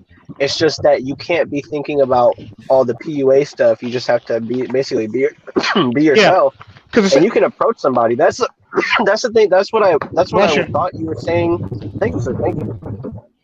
Yesterday, but what it is like approaching isn't bad. It's just the mentality when you approach somebody. Yeah, it's the mentality, definitely. Yeah, And the sad part about that is educated lames. What I noticed with educated lame men is, especially educated lame black men, they actually don't have to do approaching very much for the most part, because there's a white woman or an Asian woman or an Indian woman that's going to approach them. Like somebody's going to approach them because there's just something about them that the way they carry themselves that lets that white woman know, or that Asian woman know, or that Indian woman know that they got a future with this man. There's the way he carries himself and the way he is, in his awkwardness, makes him attractive to them, because they know. Because black women, a lot of women nowadays, especially black women, they like to get on while you're on your high. They don't want to ride. They don't want to rise up to the top with you. They want you to be up at the top before they actually date you. But they also like. I noticed too. You're totally right. And like another thing is like, I think like a lot of white women, and not like I said, the whitewashed women, they like seeing black men when they're like broke down and stressed out and like bummed out and like working paycheck to paycheck. And it's like it's like kind of a combination of that. It's basically like an aphrodisiac to them, because the man that's always working, that's broke, that's always trying to put in work. There's just something about him. It's kind of, it's basically like the roughneck too. It's basically like the average roughneck to most women for the most part. Like, the roughneck that works on a mill, that swings a hammer, that got the 6-pack abs and shit like that, or damn, they got 6-pack and that's like shaped quite nicely. That's actually an aphrodisiac to women. Because like they know that he can actually do some actual work and shit like that. And there's something about him. Against everything that we say, Cam Petey actually brought up a good point about like a libido, and how like people who are downtrodden, they sometimes have a higher libido because in certain circumstances, and because they have to like survive. They're in survival mode. So like when you're in survival mode, sometimes you are more attractive to women because they see that desperation and they're like, he could probably pound me, like, or like something like that, or as opposed to like. Well, a lot of those people end up with pity sex though. I know, yeah. No, that's true. Yeah, you're right. And the sad part about it, if you can bang it out the park during pity sex, you're probably going to keep the woman around if you deal her down right during pity sex. So probably stick around because you done blew out the back basically. How I pulled a few relationships is through the pity sex, and then okay, I see what you're working with, and then they stick around after the pity sex. But the pity sex is like, why didn't you tell me you had a big dick? Like, right? You made it look like you were all like depressed and shit. But that's kind of like, I don't know, that's playing the numbers too. That's being aware traps. What's the name of that one spider? The trapdoor spider, the trap spider, basically, where he sets up a trap door. He traps up a trap door and he walk into it and you get trapped. Like, gotcha, bitch. That's a good, and that's kind of goes towards like the whole nature, knowing female nature and stuff. Man. Because if you're in front of a bear or a wolf or something, and you don't know its nature, you're gonna start running away from it, and it's gonna chase you because that's what it likes to do. But if you know that if you were to like stand your ground and be like, bah, Well, the sad part about bears, it doesn't matter if you're running or standing still, they're still going to charge you. If they see you, it depends on what's going on. If they're hungry or not, if there's cubs around, it depends on what's going on with bears. You might get charged, especially if you appear to be a threat to a bear. Oh, don't be a threat to a bear because it's a rat for you. Don't fuck with a bear. But now you can actually stand up to a one wolf. But the minute the packs start coming out of nowhere, you better run. Have you ever seen a bear without fur? Yeah, we talked about that yesterday. Yep, yesterday. That's some scary shit, man. Yeah, I've seen one. He actually suffered from an ailment basically that made him not have any hair. Yeah, that's some scary shit, man. Have you ever seen a hairless bear, Dozang? A hairless bear? No.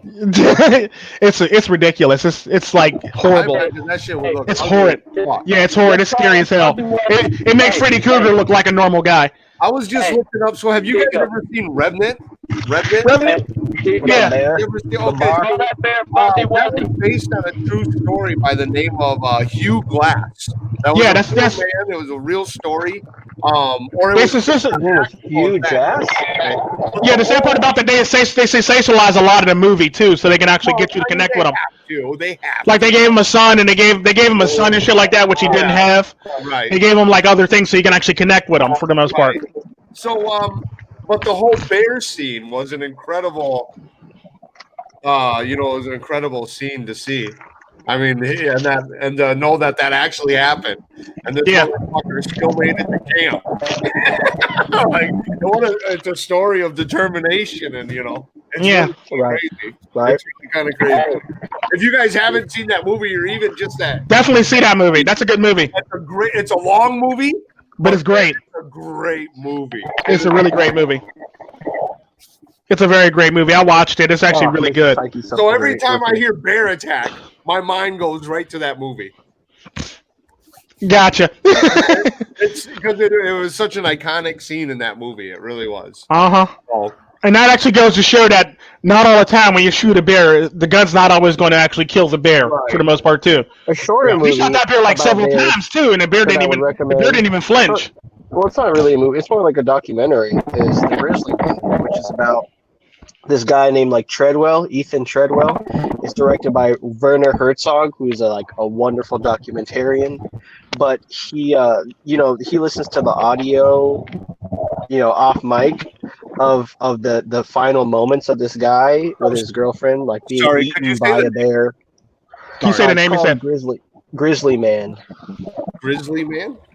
Yeah, Grizzly Man, directed go by ahead. Werner Herzog, and it's about this guy who had a fascination with bears to the point of that he would go up into northern Canada in places where it was prohibited to interact with the animals, and he would set up camp and film, and he would use his films to teach kids about bears and about nature and wildlife, and he had a lot of psychological issues, I see that. kind of like the Tiger King. yeah.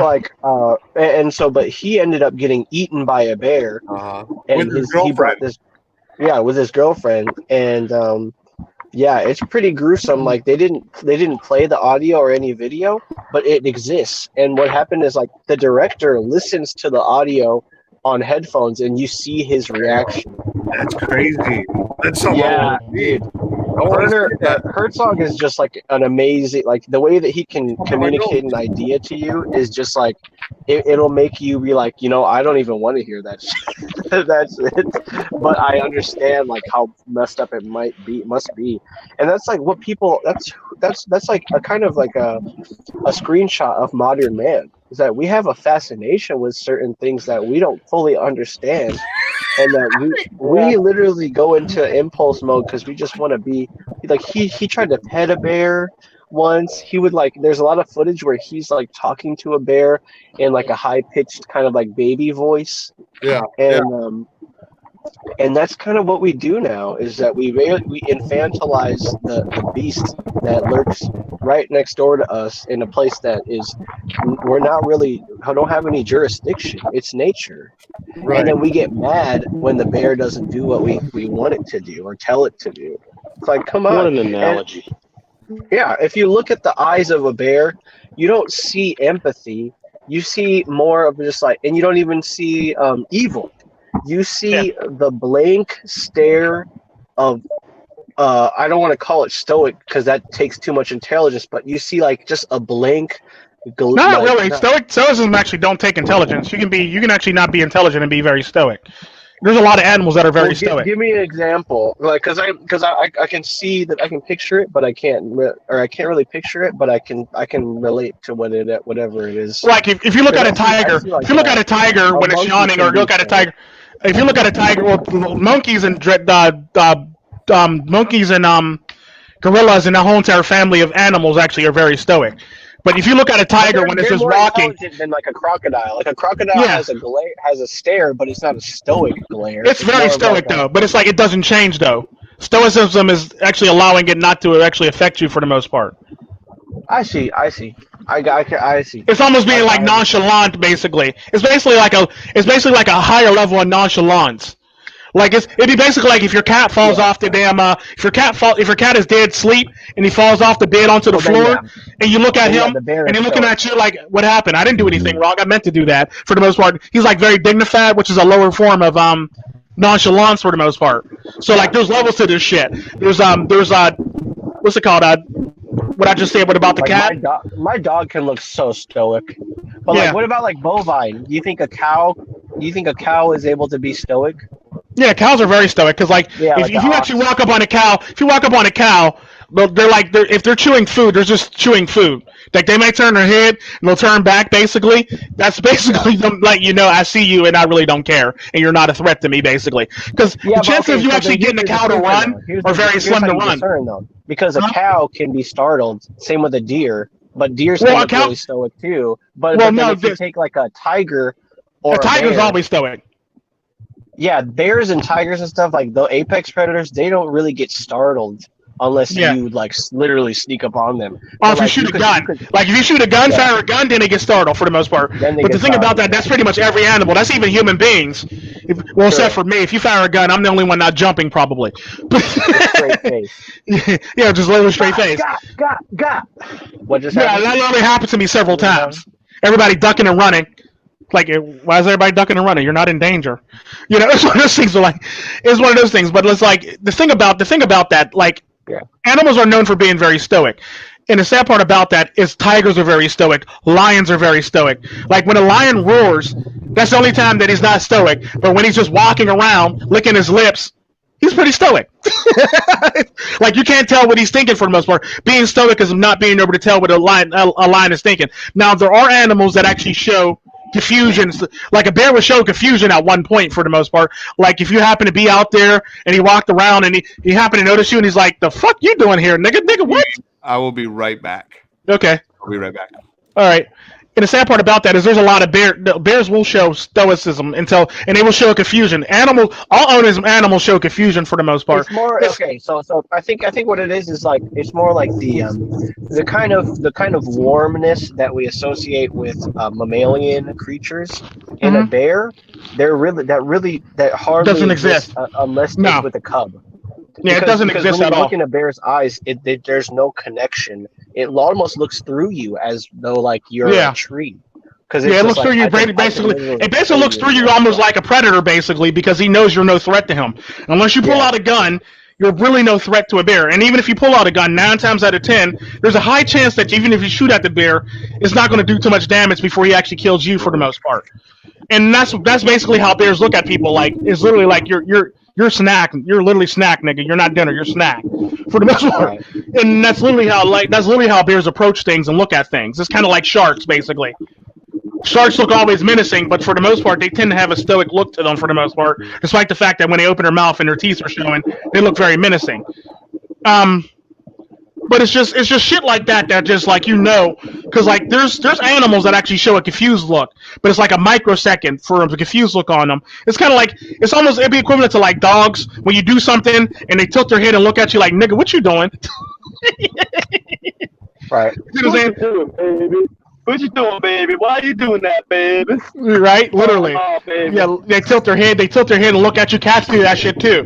And like a lot of the predators, they basically you catch them doing that for a hot second. It's like a split second, almost like a micro expression for the most part for them, because they got it down to a T. Because they can't look like they don't want to look like a punk or a chump basically. So they got it in a split second where they're confused and they're like, okay, either I'm about to kill this motherfucker or this motherfucker's not gonna bother me. Either way. And it's shit like that makes it so. Because like I've always said, if you're getting attacked by an animal, 9 times out of 10 it's probably hungry. Or 2, you're probably in the range where cubs are for the most part. It's just facts. You're not going to get attacked by an animal for no fucking reason whatsoever. It's just facts. Yeah. If an animal's well fed, he's not going to attack you. There's plenty of times in that movie where the bear looks at him with holding the camera, doing the baby noises, and he literally has like the look of pure apathy, and like the bear will just ignores the crap out of him, even though he's trying to connect with the bear, and sort of like how like women do with treat me. They try to like kind of here coochie coochie coo, and I just look at them like just with just absolute apathy, and I just ignore them because I'm like you would just all I do is just swipe once, and you would probably be dead. Like I could take you out in one hit. And it was Yeah, like, literally. They literally think that like, oh, this technique is going to work on this trained killer, this like predator, this, like, and it's not really going to work. It's basically like you're putting too much of this like warmness into what it is like a bear is actually capable of. Like you said, a bear can't really be warm unless it's with his cub, or if it's in like or if it's like guard is hella down. Yeah, but most of and them the sad part about that, a lot of bears, like a lot of those animals, if they grow up with a human being, if they grow up from cubs with a human being, then I can see that. Yes, that's cool. However, if they don't grow up with cubs from your ass, then 9 times out of 10, you ain't no friend to them or kin to them. So don't pretend to be for the most part. And that's usually that's simply how it works. Like it's literally like in the famous words, like literally in the famous words of Trick Daddy. If you ain't no friend to me or kin to me, nigga, don't pretend to be. That's literally how animals think. So you like, and it's shit like that blows my mind when it comes to human beings. They always want to put like, what about the animal's feelings? He feels hungry and he feels threatened. Yeah. Or he feels okay. Either way, 9 times out of 10, there's a high chance it's not going to be good for you. If you even just think just for a second critically about animals, you start to realize that they're not. You won't ever do this whole climate change. Like the animals are feeling so hurt, and like ASPCA and like Sarah McLachlan and like we need to protect animals. It's like if you even think for a second afterwards, after saying that, you'll be like, oh, okay, I guess it's not really all that it's cracked up to be, giving these animals human characteristics and stuff. Yeah. This is the animal warrior. Hey, it looks good, and I'm hungry. And if you gonna lay down, I like it, and I want it. I'm gonna chase you down either way. It don't matter to me. Oh, looks like I'm gonna have to chase your ass. Yeah, literally. You know, I don't like that meat tender. I like that meat tender. Quit running, nigga. Quit running. Yeah, and it's shit like that though. It's like that's pretty much the mentality of animals for the most part. They care about they only care about their own. And the sad part about that is, in that way, animals actually have more empathy for their young than humans do for the most part. Think about that. Like you can barely find a woman that's willing to take care of her own damn children properly, but you got bears, tigers, and lions over here raising their children from sundown to sun up for the most part. You see what I'm saying? Like they literally have their kids literally have it better than kids in America or kids in the human race for the most part. And it's sad. Like once you think about that, like they raise their children better than we raise our own damn children. We as human beings are more worried about them, and they're just like, fuck you. We're worried about our children. We want our children to grow up big and strong for the most part. And this is what humans should want for their children. They should want their children to grow up big and strong. But the sad part about that is nobody wants to be home with the children, and they expect them to grow up like sea turtles for the most part.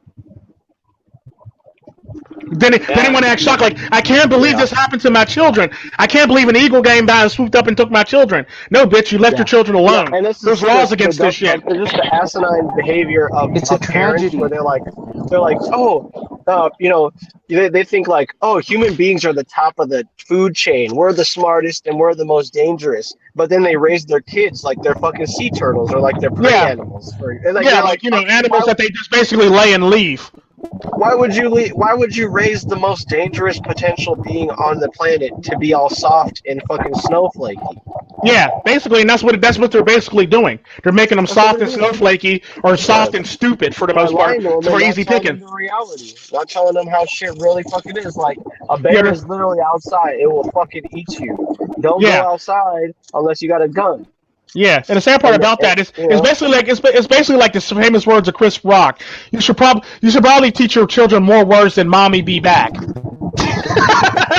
For the most part, and this is true because women are going out to the bars, women are doing all this other craziness, and I get you want to have a life, but you probably should have thought about that before you had a child. Just saying. Right. And it's just shit like that that just blows my mind when it comes to how we go about raising our children. Back in the day, we used to raise our children very proper. Nowadays, we don't we barely raise our children. We very rarely raise our children, and we don't even teach them any fucking thing anymore. They're learning it from either TV or YouTube for the most part. Yeah, we tell them to learn without teaching, and we expect them to respect us at the end. Yeah, and It's kind of like, the sad part about like we're watching a romantic comedy or something. It's like, why doesn't he do it this way? It's like, God, you suspended disbelief for an hour and a half. You know, like while you believe that these people just met at a grocery store, and he was a lawyer, and she was just, you know, working at the cash stand or check stand. Meanwhile, now he like lied about working some high profile case, and she's like, I can't believe that you would lie to me. And now this guy is like, oh yeah, now I want to kowtow. Like, that would never happen in real life. Like, hell no. I mean, there are men that would do that, but like, not too many men that would actually do that shit. No, that's true. Yeah, not too many men would actually do that shit. And 9 times out of 10, if he's lying about working a high profile case, he's probably gonna lie to you about wanting to be with you too. What we were talking about, he's probably trying to pump and dump you for the most part. It reminded me of the lieutenant in The Wire that showed The Wire, the police lieutenant. He had a black wife, but he ended up banging the white redhead lawyer chick because it was just some strange, I think. Well, but the thing is, he was psychologically, like, he was messed up because he was like under a lot of pressure from the case, and he also had like some dirt that he was being investigated. So it's like an educated lame can still err, even though he's not really duped and he's got his own setup. He can still be err if he's not quite clear on what's going on, because he's trying to perform too many different obligations at once. He could fuck up and inevitably land himself into a snow bunny's clutches. You know, you gotta be careful. That's why you always have to be aware of what's going on around you. Oh, definitely, always. You never know. Even when you're on the top of your unit, when like just a little bit of you chasing is gonna just compromise your whole position, and you're gonna get bent over, man. You're gonna get either taken to the cleaners, or all that power that you had, you realize you never really had it in the first place. Oh, definitely. And that shit like that always happens, and it's sad, but it's so true. And it's just shit like that just blows my mind when it comes to certain people. On how and why they do things and stuff like that, and how women believe that shit's supposed to be when this is how it's actually supposed to be. I'm sorry. When it actually pans out the wrong way and they don't like it, they want to get mad and upset about stupid shit like that for the most part, which is actually really sucky. And it's like, dude, this is how life is. This is life. You can't get mad about life. I mean, you can get mad about life, but it's not going to change the fact that this is how it is.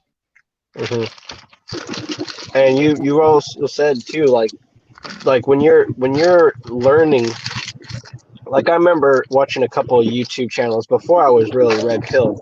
There was this one called Simple Pickup, and it was an Asian dude and like a weird ethnic looking white dude and an Indian guy, and they were like picking up girls, and they're like, we're having fun doing it. We're having so much fun just picking up women, and look, I got the digits too. And I'm just like, look, we could teach you guys how to have fun picking up women. It's not really that fun picking up women as they make it out to be. Like, it's really you gotta sell it though. It's all about selling shit. That's pretty much all it really is, Sam. You're just basically selling shit. Yeah. Well, that's what they did. I mean, I think one of them now has like some sort of business, like a side hustle with like pickup, or like they had a side hustle business with pickup, but like, yeah, male improvement and stuff like that. Yeah, but like, I remember watching it and being like, oh wow, they use like these methods and they use that, and like they are pretty charismatic guys and they're funny guys, and like look at they're actually successful. But it was just all entertainment. It wasn't really. I had to suspend some disbelief in order to believe that it was happening, because it's not. It's like if you watch a movie about kids disobeying and then they get punished, and then your parents take you out of the movie and like, see, what did you learn? You learned to always listen to us no matter what. You know, it's like there people who get their morals from like a form of entertainment like that. You gotta just ask them to think critically for 1 second past that assumption, because it's like as soon as people find something that confirms their belief in a movie, they're like, oh, that's just how it always is everywhere now. Like the red pill, this is how it is, and then everybody who's not the red pill is the blue pill, and it's like, no, that's just your interpretation of what the movie's about. Let You me know, break like this that. to you. Let me break this to you. Yeah. Well, what the pickup artists are 500 doing. million people have a different interpretation of that than you. You know, Hey. it's like, yeah, go ahead. Yeah, yeah, I'm saying, let me tell you what these pickup artists are doing. They're setting these people up to become something. One, they're setting them up to become something they're not. And two, is like, with each rejection, you lose a piece of your psyche and your being and your confidence, and your confidence gets hit, gets taken. So when you cold approach women and they say, no, I got a boyfriend. And the sound went out again. Damn it! Hope this is not one of them stories. The thing is though, because like what he was gonna say, like I think I would disagree with, because like I said with the whole Tico thing, like, and I will let him say what he say, he may be right, but like you can still cold approach somebody. It's not like you're cold approaching them like a pickup artist, but cold approaching still works. Or like, does. Oh, yeah. I've actually seen Double I do this, where he Yeah, literally a girl. Okay, A woman doesn't go even ahead. need to be sending him. Okay, go. Sorry. Go. Go ahead, MiGTOW win. Yeah, We lost you at when a girl code approaches you. We lost your audio. Yeah. Well, when you cold approach a woman, do you notice that something different is about you? Like a piece of you is lost. And you said when she says she has a boyfriend, what does that mean? Like she's a boyfriend, or she's basically says, sorry, you're not my type, or I don't date this type of person, or this type of person that is your description. I have Giving something you to an do. excuse. I have a class. Yeah. Do you ever notice that something inside of you gets either scratched, damaged, or goes missing? You ever notice that? Yeah. I mean, I don't really cold approach, but yeah, like if I were to ever ask somebody and they get rejected, yeah, I like you feel that rejection, like you feel it deep, you know, it cuts deep inside you. Oh, it's okay. Well, no, because I look at it like this. If and this is always how I've always approached it. This is always approached it, because I remember when I was in high school, I used to do this shit a lot. When I was in high school, because I knew everybody liked me because of my accent at the time when I first went to high school. But I used to actually go. I used to go to women. There used to be me and this one dude named Chick. He was from DC, but he moved to South Park. But me and him used to sit in high school all the time in class and chill, right? And like we used to spit game to women, and like we'll literally like talk to one woman, and as soon as she say something we don't like, oh fuck you, I don't like you anyway, you're a hoe. Then we'll turn around and talk to the woman on the other side of us and start talking to her, and like literally be talking to this woman, she be playing it up, she be listening to us and shit like that. And then like, you know, she'll say something we don't like, oh fuck you, I don't like you anyway, you probably got a boyfriend, you probably got AIDS. Then we'll go back and talk to the woman on the left hand side of us, and we would do this shit the whole entire class, and it was like the funniest shit in the world. It was the funniest shit in the world. Like we didn't even care. Like we didn't even care. We would just do it, and that's literally how we approached everything. Y'all was actually Like we learning. approached it the Y'all same was way. building material more than the subject material of the class. Y'all was actually learning shit. Yeah, like we were like so literally, like we were literally like we get spitting game, and the girls would literally be like, you know how they put their hands on their they put their hands up and they put their elbow down and their hand on their chin, and they look at you and shit like that. They be leaning in and every damn thing, and then as soon as they say something I don't like, oh fuck you. Anyway, back to this girl, and we literally go back and forth between these two women, and these two women would be all in like. I'm gonna interrupt because actually, I was just recently I was actually there was a white girl that was spitting game to me, and the thing is that she talked like a black lady, and then the moment that I said, "You're stupid," she was like, "What?" And I was like, you fucked that whole entire game up. Oh, shit. Like the thing, I was like, oh shit, I fucked up doing something. And then she's like, don't even talk to me for the rest of the time. I'm just so sick of you. And I was like, oh shit. And then like something else came up, and I was You sure she wasn't a mestizo or a white Latina? No, I know exactly why she acts the way she acts, but I won't get into it. But like that's like the whole point is that like once I realized that she got offended by what I said, I literally just stopped talking to her, and I could tell that somebody taught her how to do that. Yeah. Either by their actions or by proxy, by just being around a certain person, spitting game. Because she was spitting game to me. She was all acting all all shy and stuff, and being like laughing at my joke. But as soon as I said one thing out of line, she was like, "What'd you say, nigga?" And I was like, "Oh my god, this white girl is spitting game to me. This is incredible." Yeah, the sad part about that, me and Shaq used to do that. We didn't really care about like the end result. We used to just basically do it just to do it. Just to be assholes, basically. Yeah. And that's the thing that I liked about my friend Shaq. And like we used to just cut up all the damn time in class. Like, he used to do the lean back thing. He used to do the lean back thing with his hands on his desk like this. I used to do the lean back thing with my arms crossed, basically. And we used to literally sit like not too far from each other and shit like that. And we literally used to spit game to girls. Like just to spit game to girls, and like we didn't want no end result. We didn't want to sleep with them. We never wanted to take them home. We just wanted to do it just to have fun for the most part. And we were like dicks about it too. Like, well, you know, my boyfriend might be okay. Oh, fuck your boyfriend. He I got a bigger dick than him anyway. We used to just say the most off the wall shit to these women, and they used to just lap it up. And it used to be the funniest shit in the world. So I actually do have game. I just don't use it as much. I don't use it as much as everybody else does, like my brother does for the most part. Like. My entire family has game. Shit, we all got game. My mom's side of the family, the men got game. So like that's like something we're born with and we have for the most part. So it's like one of them things where it's like I don't have to use it because of who I am and the people who actually know me and in my circle around me for the most part and how I carry myself. I never have to use it.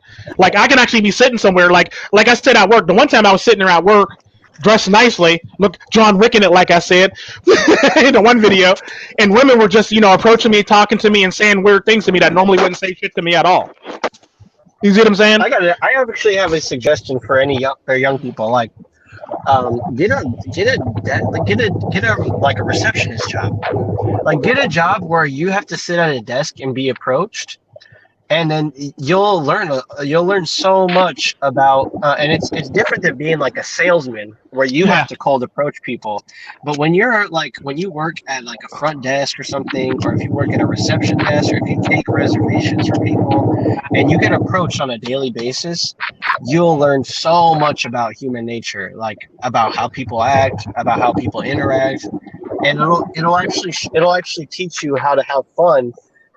Being uncomfortable and being in a situation where you don't really have like control and how to take control back in those situations. Like it's something I highly recommend. Definitely work in a reception job, or if you don't have that kind of confidence to remotely deal with public, or if you're not a public person, just dress nicely, dress in a suit, dress in a tie, dress with a button-down shirt and a tie on, or dress with a button-down shirt and some dress shoes on, and people actually take notice to you, and just manage your business and just manage your damn business basically, and just do you for the most part, and people actually notice you for the most part. I used to have two friends.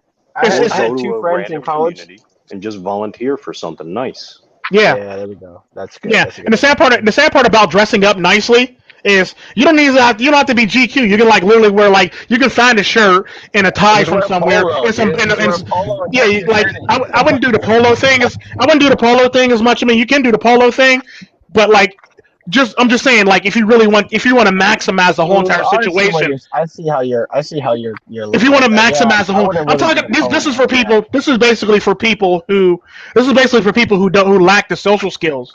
Like polo shirt, you kind of sort of need social skills with a polo shirt. Like people are going to start thinking like maybe you do some shit and like maybe you play polo, maybe you do some other shit. Basically, maybe you play golf. So like you have to be athletic. Like people are going to start like making assumptions on you when you actually wear polo shirts. But if you actually have if you have a tie on, you don't even have to be the nicest tie. You can have a dress shirt on and some dress pants on and some dress shoes on and some dress. This is actually like healthy for tie. I like this shit. Hey, the way I dress, it works. Yeah, the way I dress. Yeah, I know it works for you. I'm merely saying for people who actually want the attention and want to learn interaction skills for the most part. Make motherfuckers come to you. Other people who know these rules already, they don't have to follow them. Yeah. The whole point is that to learn. I'm saying this is for people who lack social skills or have social anxiety or social interaction problems for the most part. So this is what I'm basically saying this for. This is for that group of people. Basically, what you do is you just sit there and you just mind your business and watch all the attention that you get. Like with a tie on, have a shirt on. You don't have to wear a suit. You can wear a button-down shirt, a tie, some dress pants, some dress socks, and some dress shoes. And watch the amount of attention that you get, and watch how many people turn their head your way. It's just fact. And the sad part about that, women will actually start up a conversation with your ass. Yep. Like they would go out of their way to start up a conversation with you. Some would even pray back and forth in front of you and watch the ridiculousness of all this shit going on because they literally will parade back and forth in front of you like they want your attention for the most part. You see what I'm saying? And like there's women that'll literally like walk past you, stop, look at you, then come back and talk to you. Or they'll walk past you and then start talking to you. Or as they'll see you and walk past you and start talking to you. And then there's the women that act like they're too good for you. You actually see them. They'll actually glance at you and look at you, and if you look their way, they'll glance away, like they're giving you a choosy signal. And if you look away, they'll start looking at you again and look at you, and then you start looking at them, they'll glance away very quickly again. That's typically how it works for the most part. If you want somebody to get you or approach you, you basically are bringing. It's basically like you're putting out the bait there for somebody to come and bite for the most part. Yeah, that's what I said. That's what I said yesterday. It's like what I literally said yesterday. It's like.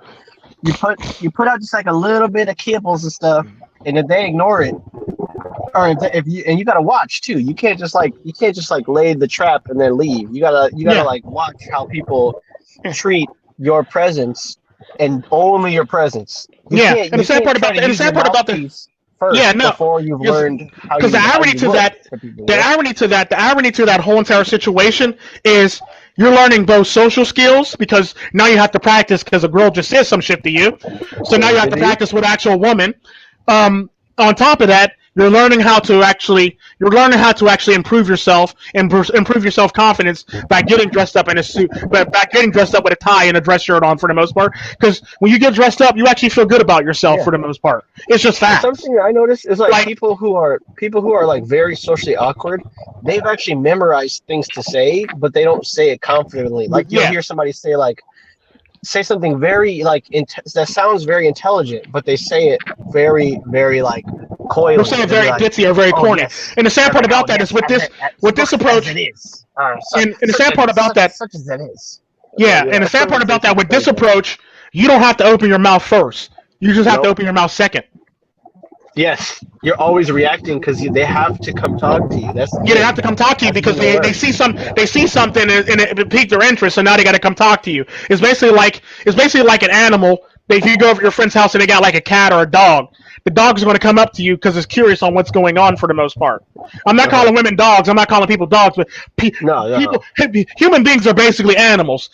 They see something that piqued their interest, they got to go check it out, or they got to say something to it, or they got to poke it with a stick for the most part. That's typically how customer service setting are domesticated. That's another thing that you'll learn about people is that. Well, that's not even that's cool now, but I'm talking about non-domesticated areas.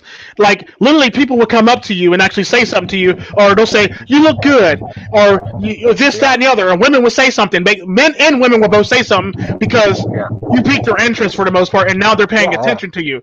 And the sad part about that is now you get to work on your social skills by saying either thank you or they might continue the conversation like, where did you get this shirt from? Where did you get your shoes from? What kind of pants is that for the most part? But basically, so now you have to interact with these people because they're asking you questions, and all you have to do is answer for the most part. And the more you talk to them, the more comfortable you'll be with them for the most part. And that's basically what I'm trying to teach men for the most part. You don't necessarily always have to approach motherfuckers. Motherfuckers are always going to come up to you if they see something they like. I used to work with, but there's a guy that I used to work with. Like, he would like. It's like you have some tenure at the place you work, right? But if somebody comes through your area who's higher level than you mentally, they can even look around and see how you're being treated, and actually look down at you, even though you basically are the most highest skilled person there. And so, like, a lot of people who lack social skills haven't really rubbed shoulders with the kind of people that would actually teach them, hey, you're in this position, you should be acting this way. You shouldn't be acting all like, I don't have any confidence, or, this, that, I'm going to, be all gentlemanly. It's like, no, if you have the skills, you should be commanding respect the way that that you should. Especially if you're employed a month 6 times in a row and shit like that. 6 times, yeah, exactly. Like you did a long record for 8 As years. a man in the jungle, as a man in the jungle once told me, wise man in the jungle, okay? Do not walk into the shadow of a tree with a resident jaguar just to shake it. Yeah, true. Because what falls down will not be acceptable. Or you're not going to like what falls out of that tree on your ass.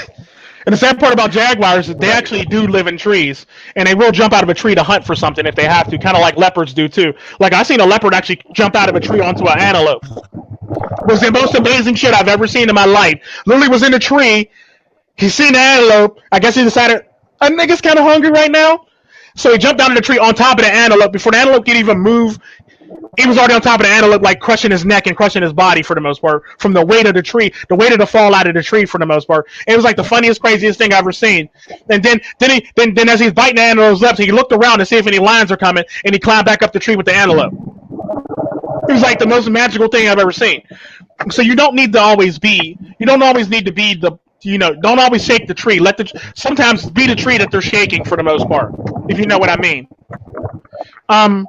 And I'm not talking about this to get women. I'm not talking about this for PUA. This is basically to boost your confidence without paying somebody $5,000 or $4,999 to boost your confidence for you. At all. This is like, just for you to understand a different part of self-confidence and like you don't have to pay for self-confidence. Literally. Like I said, I have a lot of videos. I have 4 videos. A 4-video series in my thing on how to keep a woman. It's literally got its own little tag if you go to it. How to keep a woman for the most part. And it's basically for men who are actually in a relationship, who are struggling, or men in a relationship who are trying to get in a relationship or try to better themselves within that relationship for the most part. It's not for men. It's not for men that just want to smash and dash. It's not for men that just want to do some short-term shit. It's basically for men to better their situation within that relationship. Or if they're first getting into a relationship, it's basically to help establish yourself and help you get self-confidence within yourself for the most part. Because I start before you actually get into a relationship to while you're in a relationship. Basically, episode 1 is about like men that's trying to get into a relationship and seem appealing for the most part. And episode 2 is basically like you're pretty much there now. So like you're either trying to figure out where you are in a relationship and you're basically trying to establish yourself.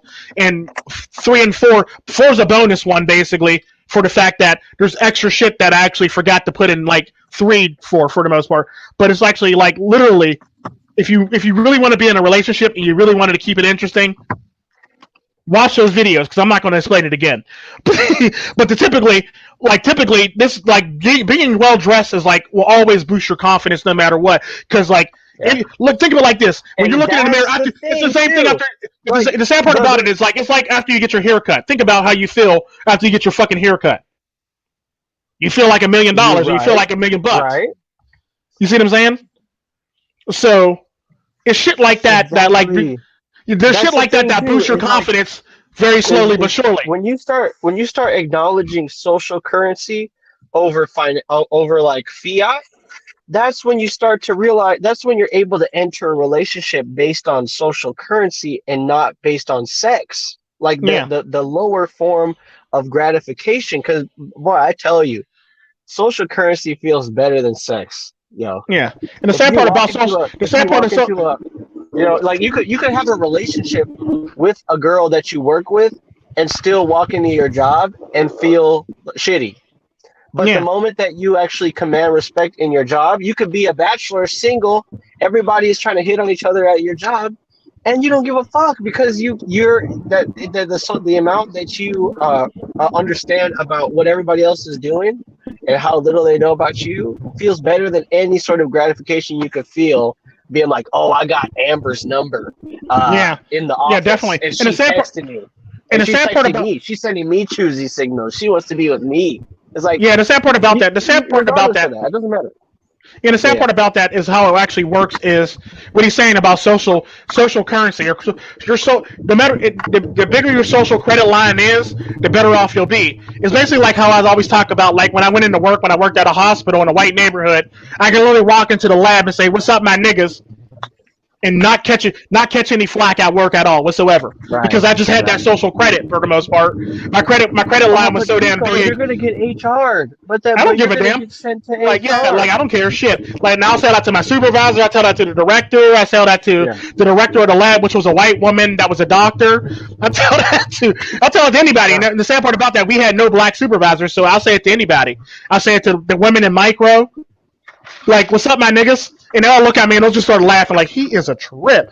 It's like, and the sad part about it, that's basically how I carried myself at work, and I had the social credit to basically do it. Hell, I even went in with HR one time while a person was interviewing, I go, what's up, my niggas? And I walked out, and the lady at the desk busted out laughing and shook her head like, Terrence is a trip.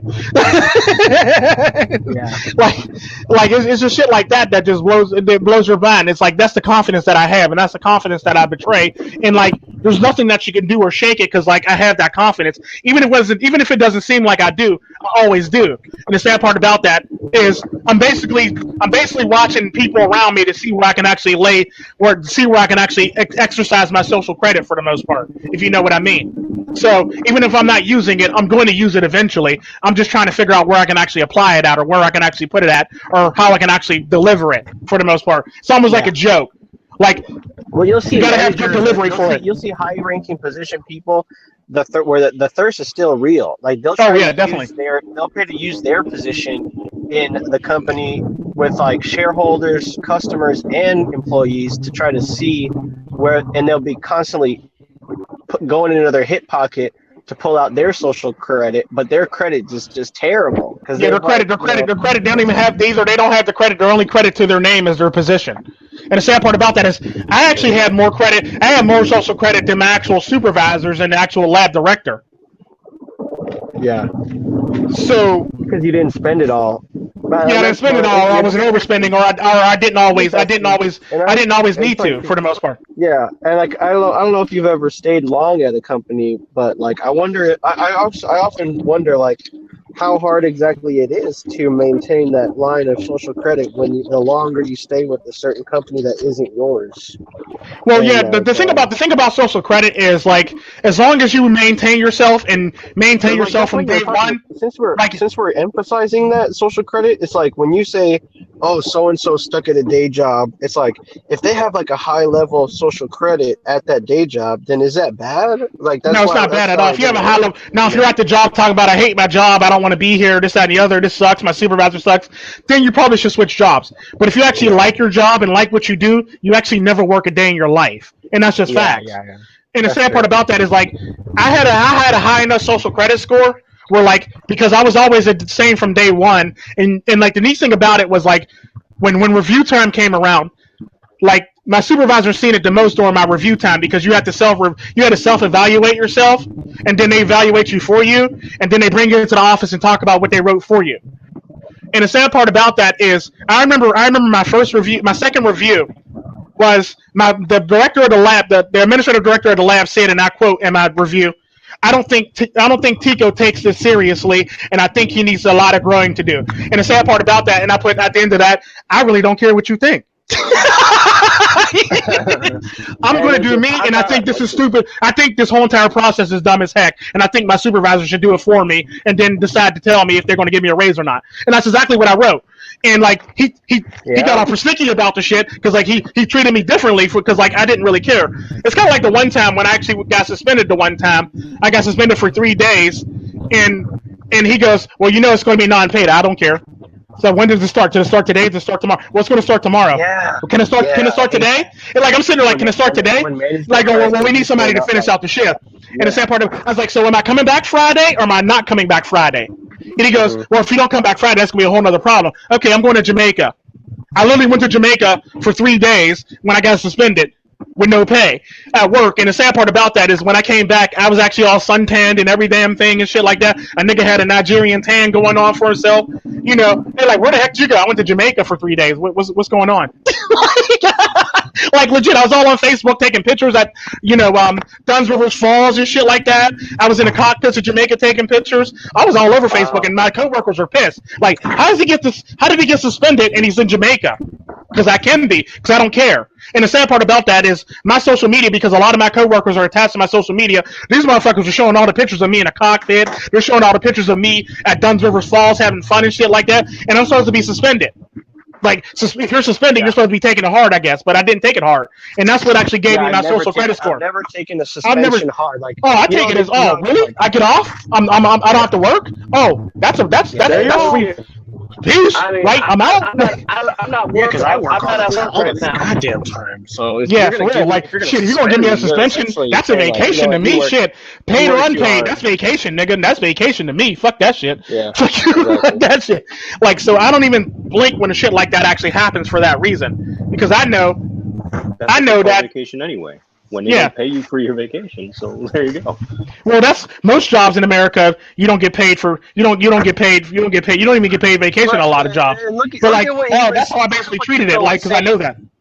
Look at how Tico was explaining how people treat him who have a position above him, which shows that he is like a mold breaker and he should not actually be subordinate to anybody. Mm-hmm. But like the fact that people try to say like, this isn't something that you want to do. This is that you'll get reprimanded for this. You know that you're dropping the ball in this area. You know that you could improve here, right? And it's like, even though you don't know everything that they know, because you haven't done the bureaucracy in politics, you still command more respect than them, because at the end of the day, that person is there trying to remind you of the pitfalls and things like that, and you're not. It's not the other way around. Yeah, because like, and the sad part they'll always be in that position of. Well, like that. No. What were you gonna say? Even if you're not dominant, always be in that position of dominance for the most part. And the sad part about that, never be scared of repercussions and consequences. Because I've always said at work, they go, I don't understand how Tico doesn't get in trouble all the time at work, because I commit and own it. That's why. Because once I actually think of something, I commit to it, and I don't look unsure about it. I go, this is what I'm doing. We're going in down. We're going in hot. And that's exactly how I think of every single situation I'm in. You didn't remember like HR code 3187 that says don't do this and don't say that. Oh, I remember that shit, but I didn't care about that shit. If I knew I wasn't, because I'm good at bending rules for the most part. If you've ever met me, I'm very good at bending rules. So if I know something and I know I can get away with it due to like anything, I'm going to use it to my advantage for the most part. And this is how I usually, because the sad part about that is like a lot of people get in trouble because they're kind of iffy about it. Like, I don't know if I should have did that. Maybe, if not, what, maybe. And whereas me, it's like, fuck it. We're doing this. And I always commit and own it. And that's the difference between me and a lot of other people. I just commit and own it. And it's like, fuck it. I'm doing this. And this is why you can't really guilt me into something. This is why you can never mold me into something. And this is why you can never really make me feel bad about something, because I commit and own it. And the sad part about that is you can't really bring me back to some shit if I commit and own it, because like I really don't care. I've already moved past the situation. I've moved past the situation once I actually committed to the situation. I'm already past it. Whereas everybody else will harp on it for the most part, which really sucks. Yeah. Like when something goes wrong, and a lot of people will just sit around the ice box or the break room and just talk about it for hours and hours, or like at work hours, or it'll be like a constant running thing. Oh, did you hear so and so did this, or like this person did this, and it's like that's so fucking dramatic.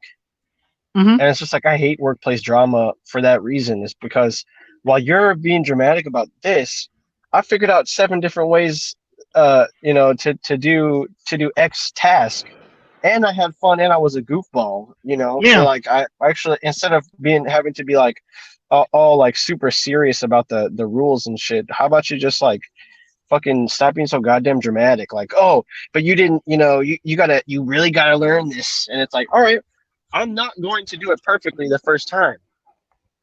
I know that about myself. Like, I know that if I mess up, that I'm gonna actually learn from it, instead of just being like such a huge stickler that I never break one rule ever once. Because I know that that's like, people like that. A lot of people that you work with are gonna hate that person who's just like always like, oh, you forgot to do this, and a lot of times they're bitching about shit that doesn't even fucking matter. Yeah, a lot of times. Definitely a lot of times. It's ridiculous how much they bitch about shit. And the sad part about all that bitching, they could have got more work done instead of bitching about the shit. And that's one thing that one thing I always carried and always maintained myself at work, no matter how much it hurts, no matter how many people hate me, love me, whatever the hell. And the sad part about that is, like, on top of me being an abrasive person, I'm a very charismatic person. Like, if you met me at work, like, oh, Tico's great. He's a lovable person. He hugs. That laugh that he gets is like just like contagious. His smile is like lights up a room and it's contagious. No, like, people will tell you this. Don't believe like, the hype. Yeah, people will always tell you this shit. And the sad part about that, more women would tell you this shit than men would tell you this shit. Like, men would tell you, oh, Tico's a great guy. He makes you laugh. He's always singing. He's singing. He's even singing. He's all right. He's got a lot of growing to do. He doesn't really take the job seriously. Yeah, like, the sad part about that is, like, you can't even say I can't take the job seriously. Exactly, if I'm doing the job and I did the job a lot, if I've been in the position a lot longer than anybody's ever sat in that position in the history of that position, and on top of that, I do it at a higher velocity, and I put out a higher output than all the other people that's ever sat in that position. You can never say Tico doesn't take it seriously, when in fact I'm doing what, like, in flu season alone, I'm doing like 4,000, 40,000 people by my damn self, and I got outnumber everybody else in the lab put together. So you can't say Tico, like, you can't say Tico is like suffering, or Tico doesn't take it serious. To my supervisor, like, not my supervisor, but like, whenever somebody's like that, like a guy gets like that, and they're just like, because you don't respect them, they get kind of like, their panties in a knot.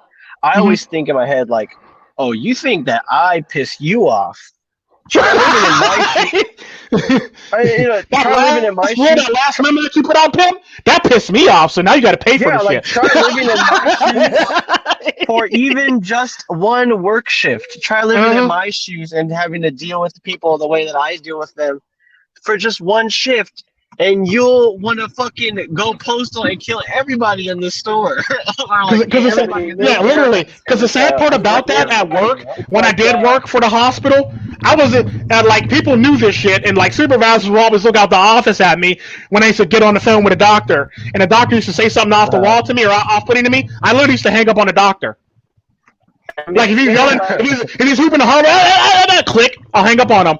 And, like, they'll call back. I go, there must have been a bad connection. Yes, it must have been. And if they start hooping the holler again, click, I'll hang up on them again. And my supervisor goes, you really have a death wish, don't you? And, like, I don't give a damn who you are.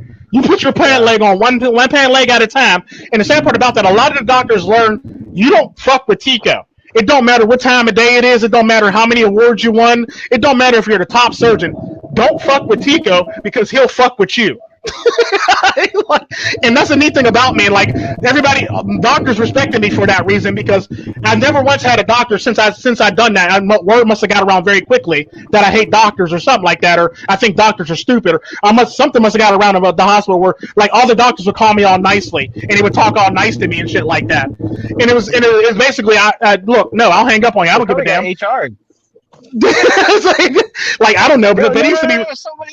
One of the doctors was probably talking shit about you behind your back, and HR heard about it, and they brought the doctors in. They're like, well, so and so was doing it, and then all slowly but surely, HR just freaking like Assassin's Creed Black Flag that shit. Cut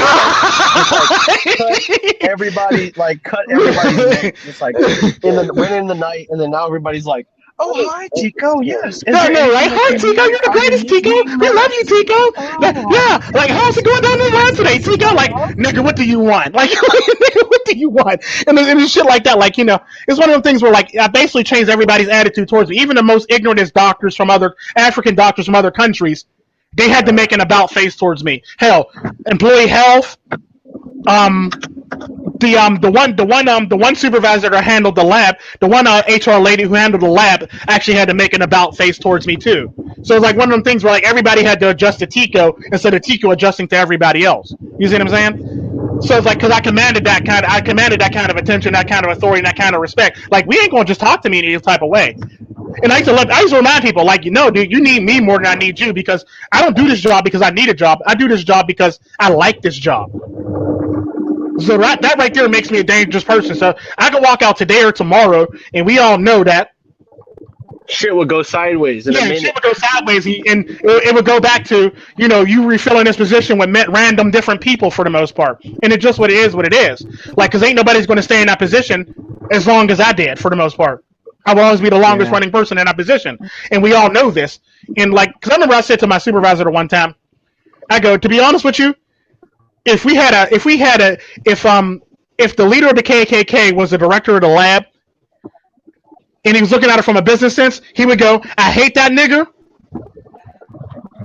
but that nigga actually does his job and he likes his job, and I can't really say much about it, and we don't want to replace his ass." A lot of people, I've noticed this in the I'm shifting because I want to talk more about this, but I understand that Dozangsands is just been fucking. I think he got kidnapped or something. but like, let's finish this. But for the time being, let's pivot this to the manosphere. Let's take a rain check on this topic real quick, like just real quick.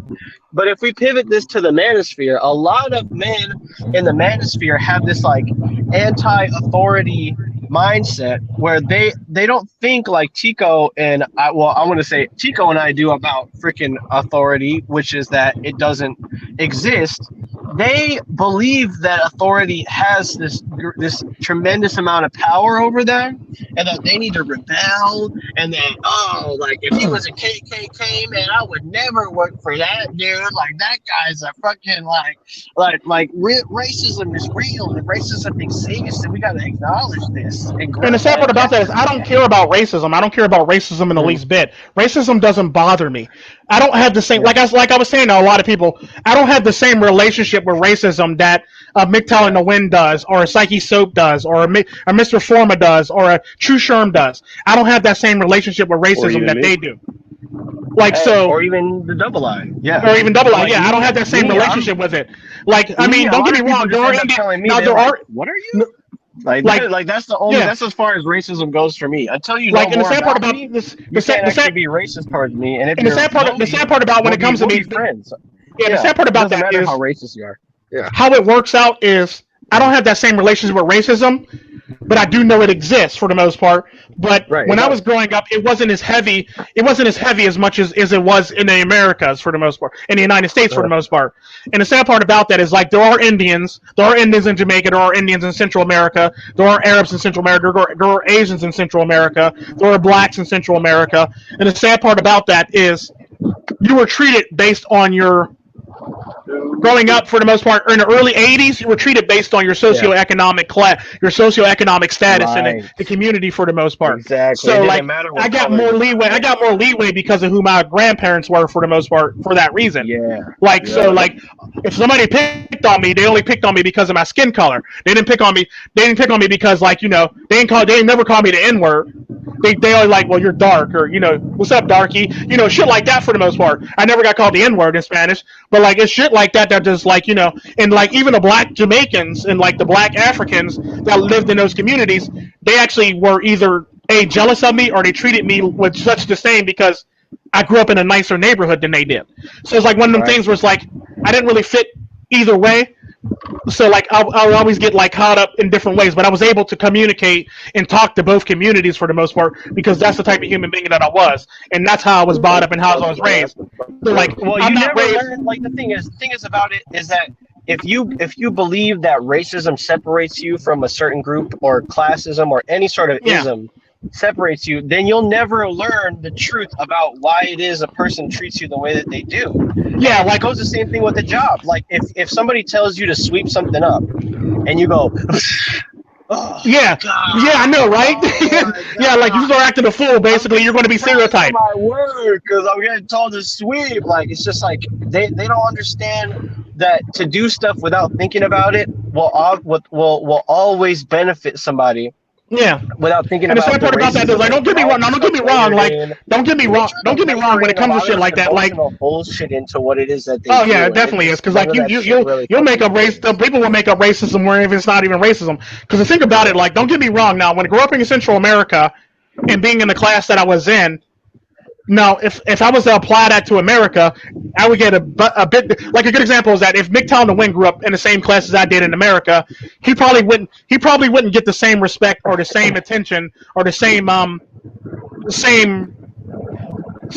attention as I would, basically, because they would probably treat him like shit because he's in their neighborhood for the most part, if you know what I mean. Whereas me, it's like I'm just in that class and you have to respect me because this is my family is for the most part. It's all about family. Whereas in America, fuck family, you're black. End of story. You know what I mean? So like families don't really have a standing unless your last name is Scaife, Carnegie, Mellon, you know, people like that for the most part.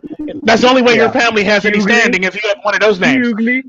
Hughley, yeah, you know, just shit like that for the most part. You can't or Coke or you know all these other people for the most part. Bush, you know, people like that. Like that's the only way you get any standing if you're a part of those families. Whereas I was basically part of a group where like you know we weren't in an in group, but we were respected for what we did for the most part and what we offered to the community and what we offered to the country and the revenue that we brought into the country. So my family was respected based on the fact that what we did and how we were perceived by the government and and how much we actually contribute to the GDP for the most part. So it's one of those things where like you know we were respected even still. For white people is like the kind of like household names like Kennedy and Trump and stuff. Like those people those people didn't come from. Well, I think actually Trump has some connections too. Well, Trump's dad. Yeah. Trump's dad pretty much was popular. You mean like the Kennedys even had some type of connections, but they grew up middle class for the most part. But they had connections. Class. Yeah. Well, they didn't grow up upper class. You could tell. You can kind of sense some of the red pill too when you see like people who aren't necessarily who grow up middle class when they rise to power, like how they're viewed by the rest of the people in power. It kind of is like, and they're kind of controversial. You can kind of see some of like the hidden social social dynamics that play into it. Because like if you're hated, that's actually something that will that like benefits you because you get like you just get a different dimension of human behavior approaching you at all times because of where you're placed in the social hierarchy. Like, oh, that person's hated, this and that. But it's like a lot of times that a person who's hated actually has more if they play their cards right, they could end up becoming more powerful. So I mean, it's just like getting to understand some of these things that I think will really benefit a person who's like caught up in like the whole emotional BS and the drama and everything, because like that's what really it comes down to at the end of the day is that if you have the ability to, and like most of you do, like go out and get just like a menial job or something where you have to be approached and then just observe with just put the red pill goggles on, you know, and just try to learn as much as you can, and don't ever get complacent when you're in that job, because that's like ground zero for all of like the bullshit that people do. And it's like, it's sad, but you could learn a lot being in that position, having a bunch of people hating on you and stuff, and like people want to say like, oh, I don't want to get stuck in a 9 to 5. Okay, but you're not doing anything you're not doing anything to learn about that environment and to be able to ascend out of that environment. It's like when you look at people who who like have businesses and stuff that are hugely successful, their origin is usually I was bagging groceries, or I was doing this menial work job, and or I was the front desk person, or I was the greeter or something like that. It's always like some ridiculous position that's so obscure. Like I was a candy striper. Alanis Morissette. She like was like bagging groceries, and then she got like found and stuff. Or like Jewel was like pumping gas, somebody's gas. You know, like yeah. Those are the kind of stories that actually like show you. Well, oh shit, this and that. People say this and that matters, but really, it's just about like being in the right place and having the ability to like notice an opportunity and then improve upon yourself. In that, it doesn't matter. Or like there's a lot of people that'll actually that'll get an opportunity, but they'll ignore it, or they'll blink at it, or they won't really think too much about it, or scoff at it, and they won't take the opportunity. Like the window's only going to be open for so long before it shuts in your fucking face, and you can't get in the window no more. And it is what it is. Like, so you have to take those opportunities when it comes. The window that Dozangsands has to come back to the stream is just slowly closing, literally. Closing over time.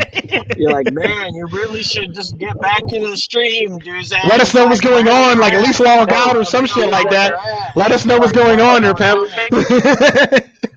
And this was because I remember at the beginning of the stream he said he had a dream that he had a nightmare that we were roasting him or something like that. So this is probably what he's talking about. Yeah, maybe he got swatted or something like that. Yeah, I hope not. Yeah, You sleeping, Dozang? Wake up, Dozangs. Now watch this motherfucker went to work. Department right now. Watch this motherfucker. No, he's actually at home. Watch this motherfucker that went to work. Watch. And forgot that we were on stream with him. They were back and watch this video like they did roast me. Damn. I had a nightmare about this. You know, what does Laszlo's Book of Laws say about, you know, someone on the panel AFK. But sleeping? Can we roast him? Yeah, someone is AFK. Well, no, we can't. We sought to respect the panel member, no matter what. That's part of the rule. That's the rule. That's the rule.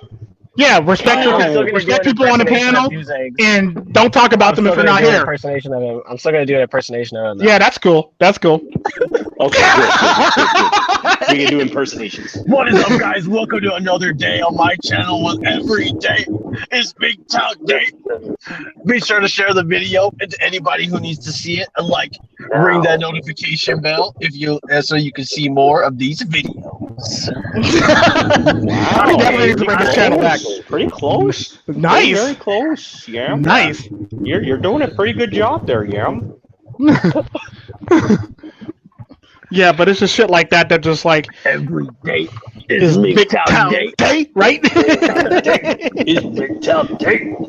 Yeah, but it's just stuff like that. Like you literally gotta be self-conscious of yourself. And you gotta be self-conscious of your surrounding in the process of that to actually understand things and notice things. Because that's the thing about having social skills. You got to be able to observe your own. You got to be able to observe your own surroundings and look at what's actually going on versus what people are actually telling you. And the sad part about that is we got a lot of people that just listen to what people tell them, but they don't go do the research. Yeah. And don't go do the research behind it. I'm woke because I listen to what other people tell me and I believe it. Like, no, you're not woke. Like me, if somebody tells me something. It's like, no, Tico, like I've talked to hundreds of thousands of people and they've told me what I know now and what I believe. It's like, come on. It's like that you just basically explained why how ignorant you are because you learn by literally talking to other people and getting information. Like, did you do any research? Did you do any research? And if you tell me you listen to a bunch of people to do your research, then you didn't do no fucking research yourself.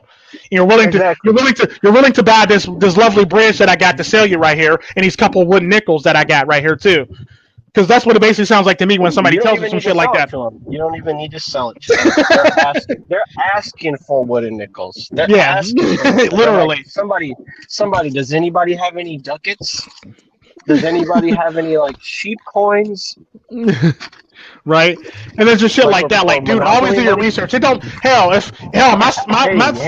thing that used to piss my professors off in school is like if they told me something, I was automatically going on the computer to research what the fuck they said for the most part.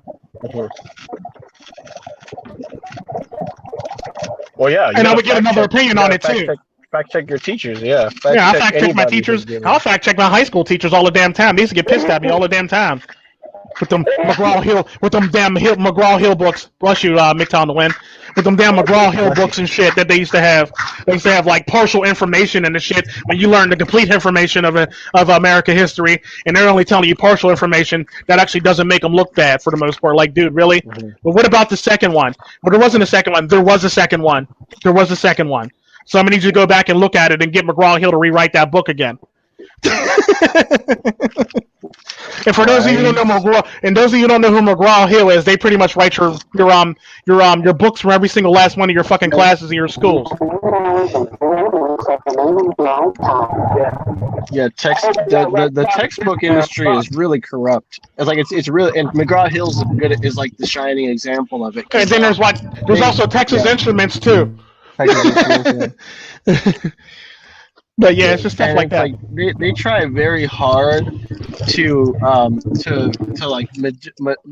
monopolize the education textbook and like information systems industry, so that they can basically they can show your kids the truth that the way they see it. Like they're kind of like they play God almost, like in a way with like some of our children, and like the future, the way they see it is as an organization is just like it's very much unaware or like not self-aware. Like it just has like this mentality about it where it's like we are instructing people in the ways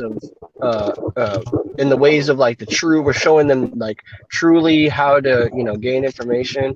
And then on the other hand, you have people who peddle this shit, who actually know that it's bad to limit the scope of knowledge when you're teaching kids about whatever subject, be it history or math or anything. But they're actually pressured to not think critically and to not challenge their kids because of they're given McGraw-Hill textbooks. And you're basically taught to just absorb the shit. You're not taught to actually expound upon the shit or go outside the parameters of the shit for the most part. Yeah, it's like they basically just want you to listen. They don't want you to go do research. You're just supposed to listen. They're like, no, because you don't have time to do research when you're getting your teaching degree. Your teaching degree is all about making a curriculum and making like a solid, impenetrable, not critical thinking curriculum, and like for your ability to force it down kids' throats without them thinking creatively or acting up or cutting up in class, and like your ability to discipline kids is held above your ability to make kids think and question their reality. Definitely, definitely. Like you in clinicals,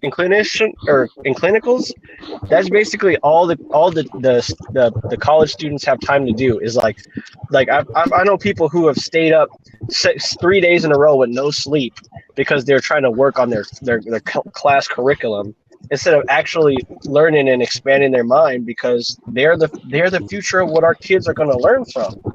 Like we really want our teachers to just be brain dead, fucking sleep deprived, psychopaths that just literally take a metal rod to our children when they act up, instead of actually being that role model and that figure for our kid to actually learn from and respect. Like we want teachers to lie to kids just as much as we want to lie to them too. And it's sad. In America. On top of that, like you got a lot of the parents who actually literally send their children to school to learn. Meanwhile, you got to actually teach your kids some stuff too. You can't just have the school teach them everything and then be upset with the school because they didn't learn a certain thing. That's something that should be learned at home. In other words, they can't be learning everything from school. You actually got to participate in school. You got to participate in the PTA meetings to know what the fuck your children are doing or learning, or what they're not learning, or what they're actually doing for the most part. You gave my kid and this is where conservative people mess up too. It's like you let my kid get a liberal arts degree. It's like, well, why did they pick that in the first place? Why did you okay that? Actually useful. Yeah. Why did you okay that? What are you learning in school? And they're like, I want to learn women's studies and liberal and humanities, and I want to learn English literature. They're like, well, how do you get a job with that? And nobody asked this shit. The college just takes the money. The college literally just takes the money. Like, fuck it. That's what they want to do. We're getting money for this. And the sad part about that is, like, what a lot of people don't understand or realize is, like, by doing that and letting people do that shit, like, they literally are just taking your money hand over fucking fist and not even blinking. Like, think about that. Yeah. And there's not nothing you can do about it. There's nothing you could ever really do about it. And that's the sad part. Well, I mean, you gotta hand it to the powers that be. They really like make it so that you're too broke socially to actually question anything. And then you get to a point where you have a lot of money, or your parents do for that, for that matter. And you're like, I have a bunch of money. What should I spend it on? It's like in education, and then all of a sudden, that education is not doing you anything. So it's like just one step forward, two steps back. And yeah, it's kind of like the vicious cycle that a lot of us live in. And and that's why I never really looked down on having a job, having like a lower or like a quote unquote low skill job. Like, just like think about what it really means to be in a low skill job. When to be a corporate America, all you really got to have is just like a vagina and access to makeup. Not to be. I mean, it's a different type of skill, but like at the same time, you can't call what people do on the floor, the sales floor, low skill, because in reality, like people who do that corporate job well, they've had years of experience on the floor too. So I mean, and then with the liberal arts degrees and like the bachelor degree being like the more popular now, you have a lot of very unqualified people who start at internship or start at like as like a social media manager who expect to move up a company when like social media management is the real low skill job. Like that's what it. Like all you got to know is hashtags. Meanwhile, I have to interact with customer, management, shareholder, and employees, and I have to do it all seamlessly while making it look effortless. And I got to know the resource codes. I'm doing inventory. I'm managing product. I'm managing people PR for the company whenever somebody has a complaint. And all you do is sit in an office and fucking tweet some shit out. Oh god, you're so fucking high skill. The sad part about that is especially in California, that's basically all you really need is to be a woman. Exactly. Y'all can tell that sitting I feel in the office, tweeting out that you're not getting enough PPEs. Yeah, like you're sitting in your office complaining about you're sitting in your office complaining about not getting paid equal amount, despite the fact that they found out at Google and a couple other places, especially YouTube, that the women get paid more than the men, but apparently that got swept under the fucking rug for some odd reason. No, there's a wage gap. There's a wage gap, but apparently the wage gap is women getting paid more than men.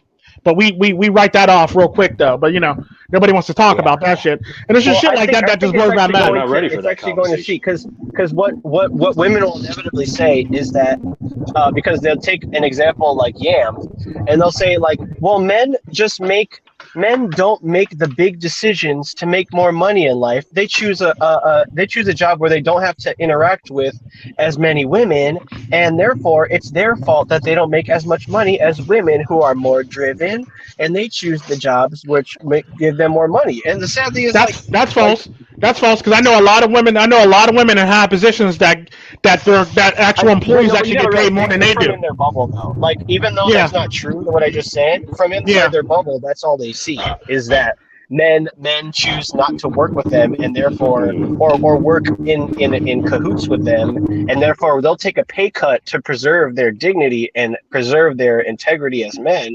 Meanwhile, you have a bunch of these like alternative lifestyle men and SJWs and stuff going in and enabling this behavior, and that's exactly how people make the money make all the money and stuff, and then there's this huge wage disparity between women and men now, like where you see women make so much hand over fist money over men. And the sad part about that is there's a lot of people in blue collar jobs that make more than doctors. They make more than lawyers. They make more than they don't. They'll never. Yeah, definitely. And you wonder why I'm a truck driver. Yeah, they literally make like men who make more than them. Like women overlook men who make more than them, despite the fact that they make more than them. The fact that they're not in a white collar job, they'll overlook them men because they're not on their level, quote unquote. Feminists are actually right. Like the jobs that women pick that men also do, they should get paid more for it if they're better at it, because look at the jobs that women pick in my generation over men. They pick social media manager, they pick public relations, and it's like, as a woman, if you can't do that properly, and there's studies to suggest that it might not be, it might not be exactly set in stone. Like some men might be better at PR and social media, as we see with like the manosphere and things like that, and like Thought Shop.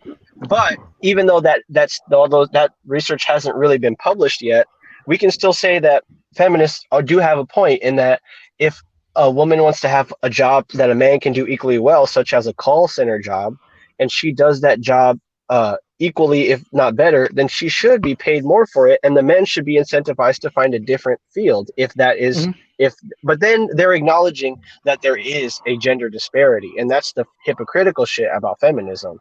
That we all that everybody who's, because I know women who work 40 hours for like 50 hours a week that made less money than me when I worked at the hospital.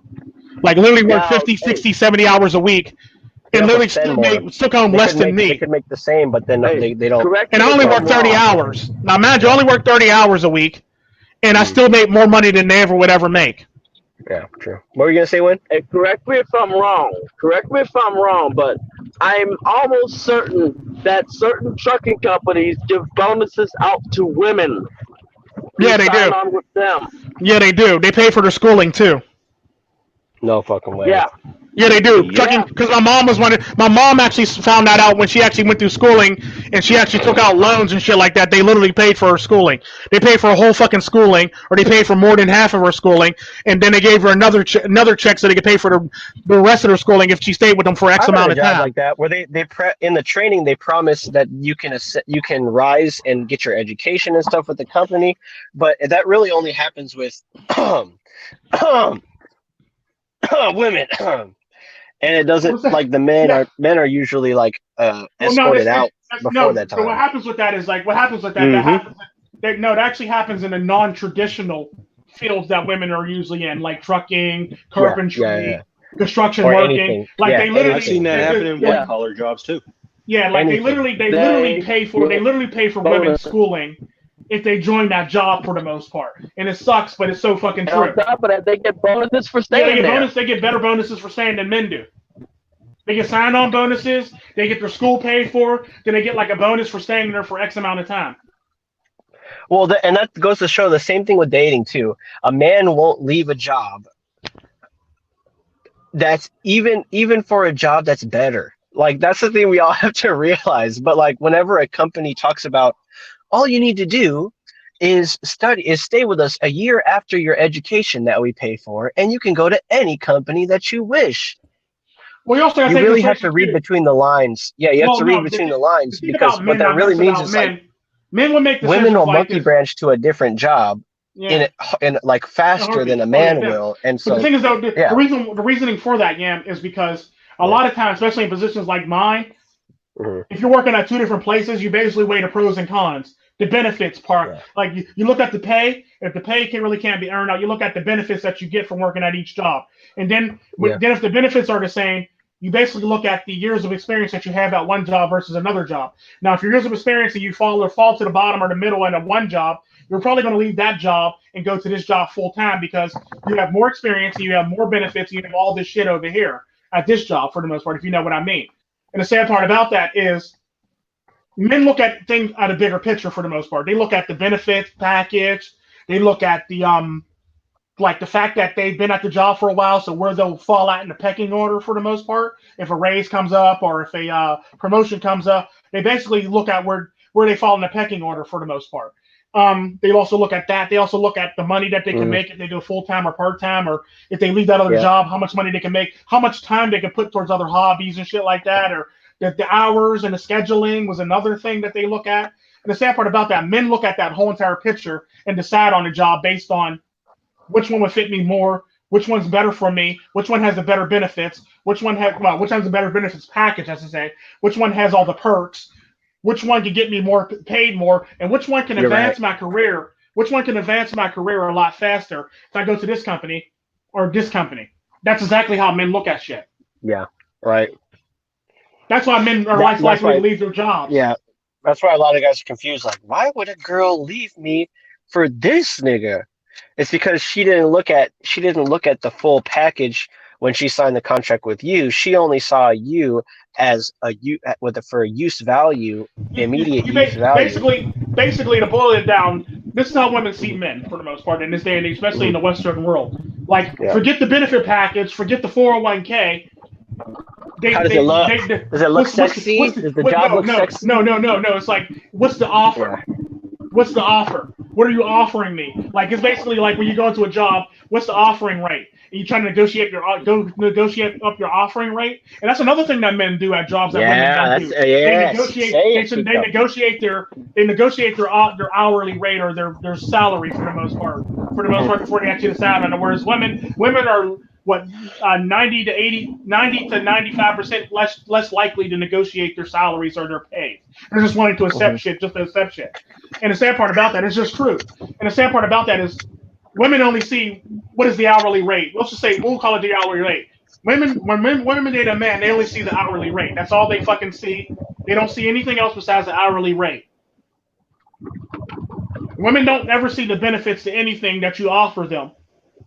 Unless shit goes south or shit is wrong or shit goes through the floor for the most part. And the sad part about that, there's a lot of women who don't even see the benefits even then that still. Then they get mad when you actually come out of that shit.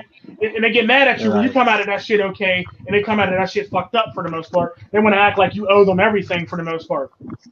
That's typically how women see men.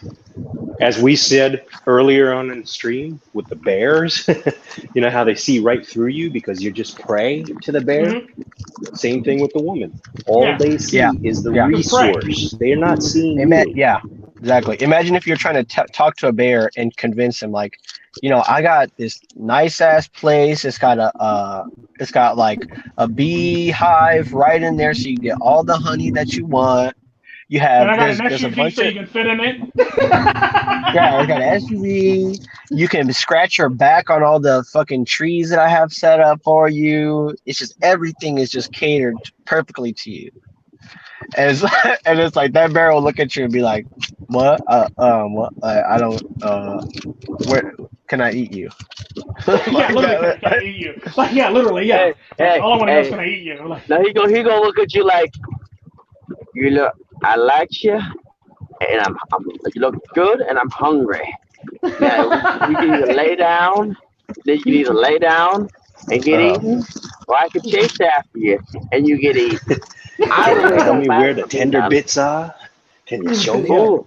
I see you want to tenderize you a little bit before I kill you. Yeah, literally. I see you want to run and get eaten. Oh, it don't matter to me. It just makes you more tasty to me. Come on, don't make me I want you to run be nice and calm when I kill you, because I want that meat to be nice and tender. Literally, and that's typically how women view men for the most part. And it's sad to say it that way, but yeah, it's like, yeah, it's sad how that works out, but it's so fucking true. That's literally how women see men. And the sad part about that, the faster men learn this, the better off you'll be. It's kind of like how you'll hear Twitch stocks literally say, "Sipping isn't bad. It's kingship." Well, you know why it's kingship? Because you're paying them. You're paying for their new house. You're paying for their new car. You're paying for all this new shit that they're getting. You're paying for all this shit for them, basically. Let's just put it this way: if Twitch streamers was a stock or a business, you would own majority of the stock, and you would have you wouldn't be able to take it out for the most part. It'd be like one of them working at one of them businesses where, like, well, you have 50% of this stock, but it belongs to me. You see what I'm saying? That's pretty much Twitch streamers in a nutshell when you actually donate to them. Well, yeah, I thank y'all for this, but technically it's still mine. You literally paid for a new house.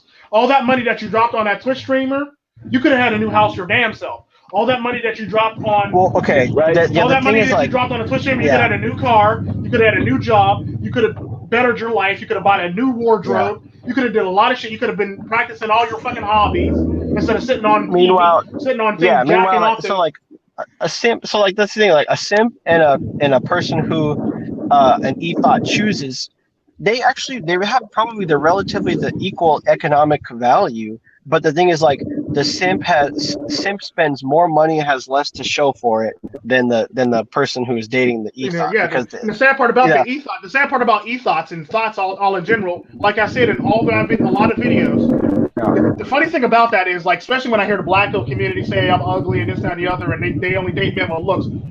All the Twitch streamers and all the ethos, except for one, are dating somebody that looks just like you. And let's be honest, the ethot really is just a microcosm. That boomer chick. The ethot really is just a microcosm. Yeah, that boomer chick's boyfriend actually looks uglier than 90% of that black pill community. I got a more visible thought request. The ethot is just a more visible thought, which most every woman is. So I got a that clarification request from this millennial here. Okay. Yeah. What's an ethot? Like I was just saying, an ethot basically is just it's like it's a subspecies. It's a subspecies of. It's electronic thought. It's online thought, basically. It's electronic thought. It's different than a thought that takes pictures in a mirror. You're basically on like Twitch or some type of game, basically showing your body off so you can get money. But in reality, nothing really differentiates an ethot from a regular thought, except the ethot might have more resources to spend than a regular thought. More money to spend than a regular thought, yeah. Yeah, that's really the only. So they might be flashier, but they use the same tactics that a regular thought would use. They just market themselves better. They're high class. In other words, they're high class thoughts. Yeah. So let me break this to you. Wouldn't it be called virtual vagina? Yeah, basically there's hoes. There's hoes, there's thoughts, then there's ethoughts, which are computer pussy. And then there's like high class thoughts for the most part. It's kind of like there's strippers or escorts, and there's high class escorts. There's escorts and high class escorts. Let me say. Or PC pussy. Yeah, PC pussy. When all these motherfuckers donating to these ethos, these camera thoughts, these whatever electronic hoes or whatever the fuck you want to call them. You know what? If you pay your phone bill or your internet bill, for the price you pay for your phone or internet bill, hell, in some cases, some companies pay for your internet. You can have all the fucking electronic thought, both breathing or living, breathing, and vintage fucking thought. You can have all the fucking ethos, the anime ethos that you fucking want. The sad part about that is, I'm gonna even do you one better than that, MiGTOW. All the money that you dropped to ethos. If you took one of your donations and went to go get an escort, you would actually make out a lot better. Oh shit! For ethot, you can basically buy an escort once a week, every week, and you still make out better than what you're dropping on an ethot. Right. And wait a minute. How much do these people drop on these fucking? They're dropping a shit ton of money on the ethot. They're dropping a shit ton of money. I've seen people drop like multiple. Please explain, because this is new to me. I've not experienced this. This is being a millennial. I have some form of expertise on this. There is actually a true crime. No. I'm messing with Tico, you. that's how you underestimate me, Tico. But I'm just joking with you. It was a joke. I'm gonna continue on. There's a true crime story out there by the name of Grant Amato. And if you look at the case of Grant Amato, Grant was actually a nursing student and was actually slated to be highly successful. But for whatever reason, Grant was working at a hospital and he got in trouble he got in trouble stealing medication. I think it was some sort of opiates that he was stealing. But what happened was Grant got really obsessed with this online girl. I think her name was like it was like some Russian girl's name. I think I forget what it was, but he developed a relationship with a cam girl, and over the course of like a year, 8 months to a year or something, he spent all of his parents' savings sending this money. I think it came out to like 500 grand on this woman. And the thing is like Goddamn. Grant made his family so destitute that they actually sent him to a rehabilitation center for like rehabilitation or therapy on porn addiction, which kind of goes into like treating a symptom and not the root cause. Because Grant was a blue-pilled person, based on anybody's perception of the case file, you can tell that Grant was very blue pill. I mean, he played a lot of video games. He lived at home. He kind of was overshadowed by his older brother and had like a lot of issues with that. And Grant Amato, based on like the turbulent domestic life that he had, actually shot and killed both his dad, his mom, and his older maybe it was a twin brother or older brother, and fled to a hotel room where he was reprimanded by the police and subsequently interrogated. And like when he was being interrogated by the police, they tried to, the frame that they developed was they wanted to make sure that Grant admitted by his own volition that he engaged in this e-thoughtery. But the thing is, Grant tried every tool in the criminal handbook of interrogation to avoid mentioning this. And only till about an hour and a half into the interrogation do the cops finally get him to admit that he was in this online relationship. He didn't even fully divulge that he had spent $500,000 sending $800 installments every night that he went to talk to this woman. And what inevitably happened is he was spending so much that whoever was handling this woman eventually gave her permission to go up to establish like a line of communication with him. So they were talking back and forth. And towards the end, right before Grant murders his whole family, he's sort of talking about this, like, I'm going to go out and meet you. We're going to be together, this, that, and the other.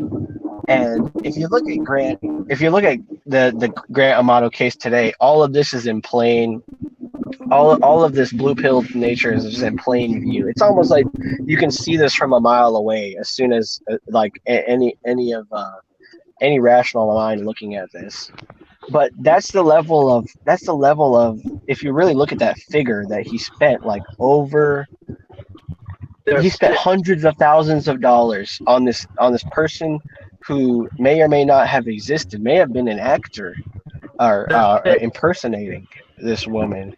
And he was just so invested that he spent his family's entire life savings, or a good chunk of it, trying to pursue this e-thought. That's sad. But yeah, it happens all the time. And the sad part about that, like I said, these e-thoughts make a shit ton of money.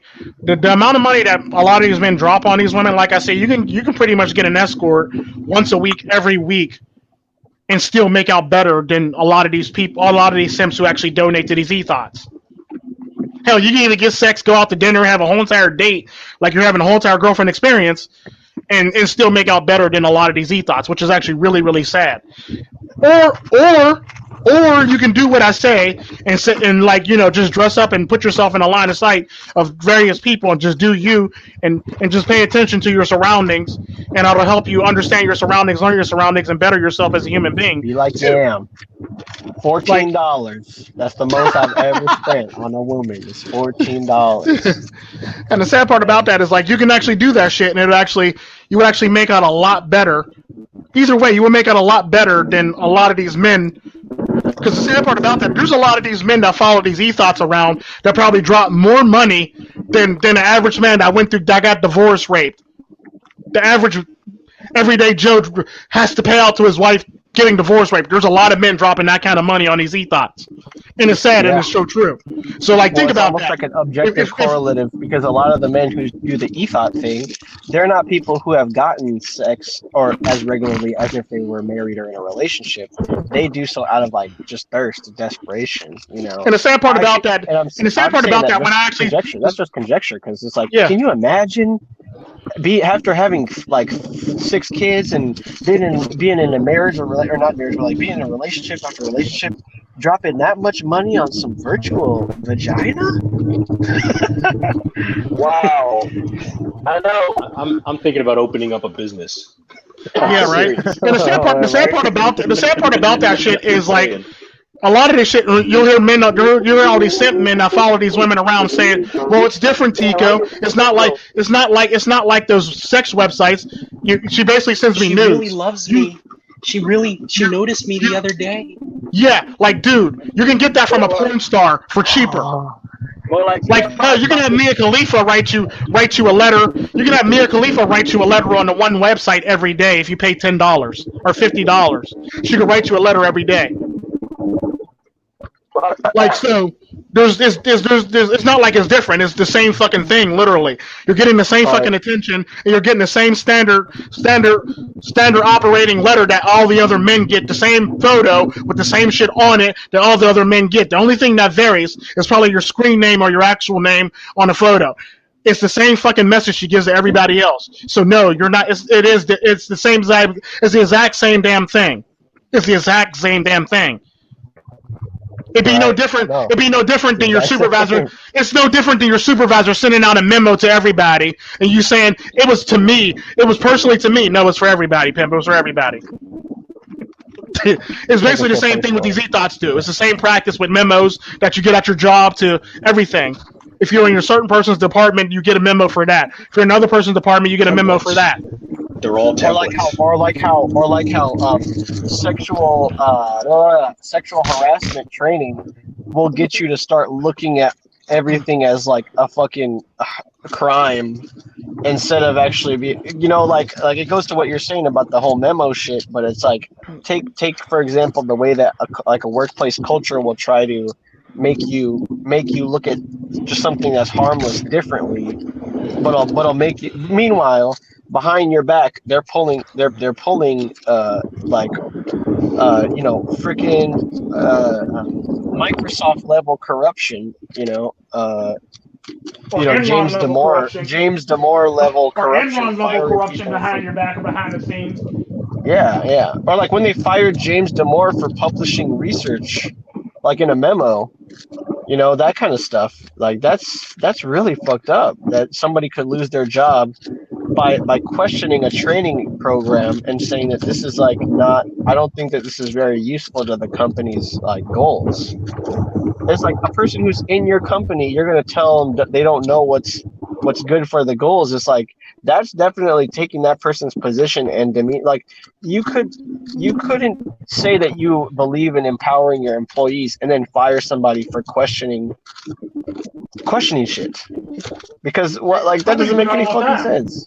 Yeah. Companies do that shit all the time, especially when you catch on to do too much. Yeah. All the damn time.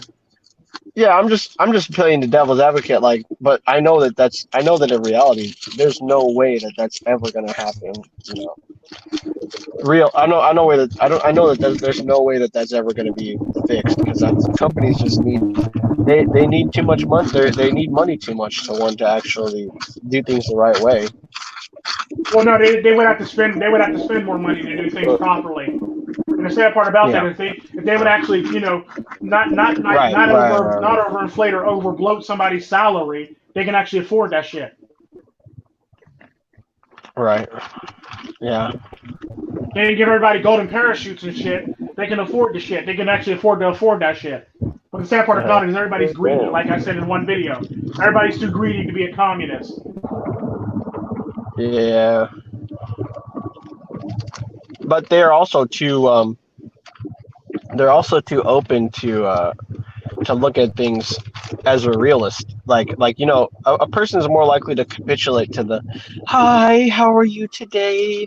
Yes, blah blah blah." But then they act greedy when it comes to their paycheck. Like, oh, I'm just here to get paid, or like, when's payday, or when's this? It's like, but they still want to act like they can build relations at the job with the customers or the employees. But in reality, they're just looking for that money.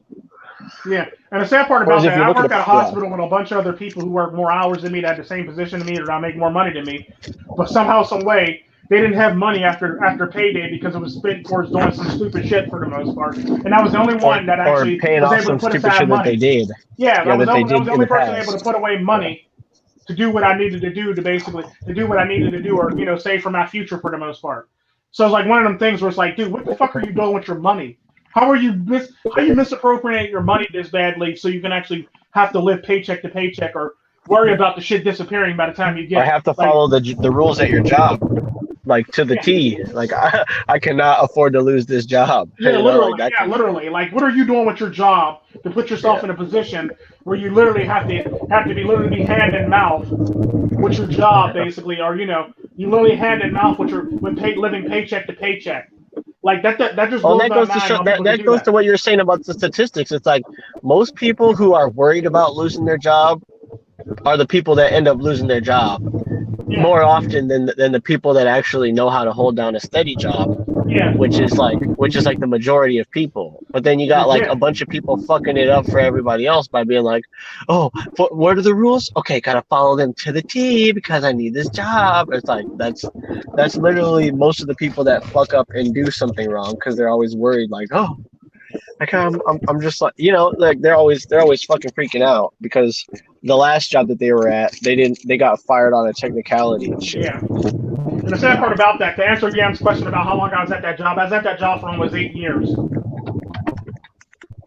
Mm-hmm. Wow. Yeah. And the same walking in as you were walking out. Mm-hmm. The same walking in as I was walking out. Yeah.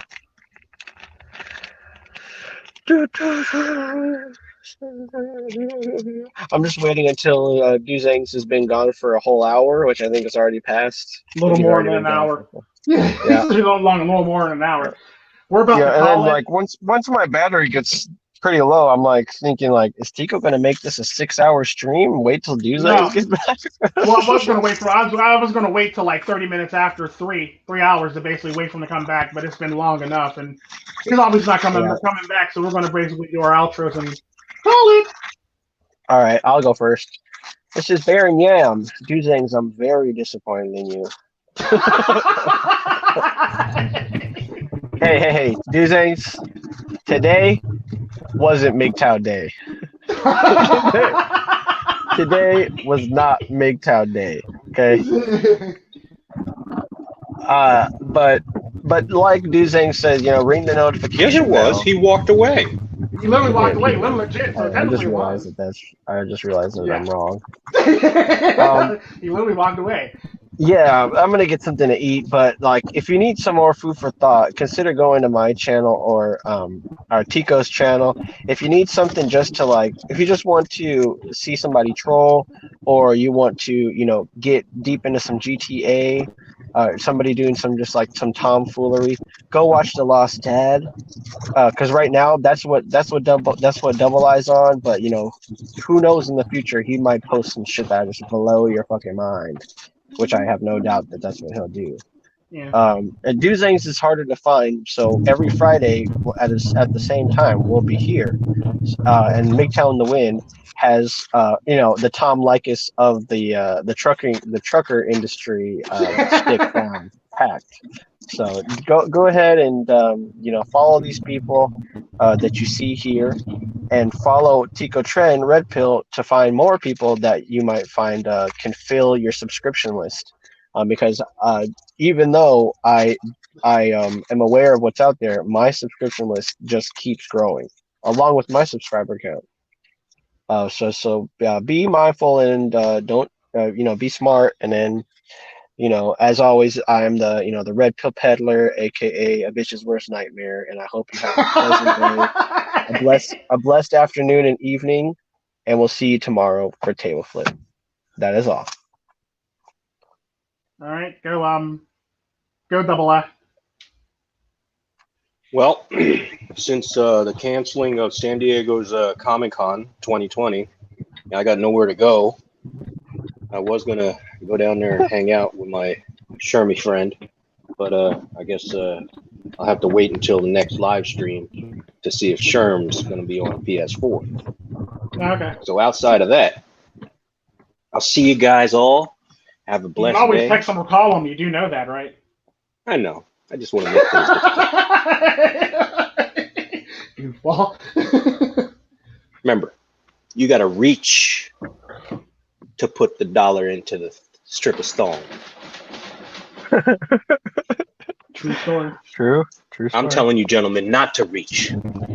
Make the stripper come to you for the dollar. You understand? Put it on your lap and make her chew it off with her teeth. And turn the lights on so you can Stuff it in see your what that pants. stripper Stuff looks it in- like. Yeah, exactly. Pull Make your her find elastic out your over and crotch. stuff it in your pants. Yeah. Make her work for that Don't be in shit. a dark stripper club.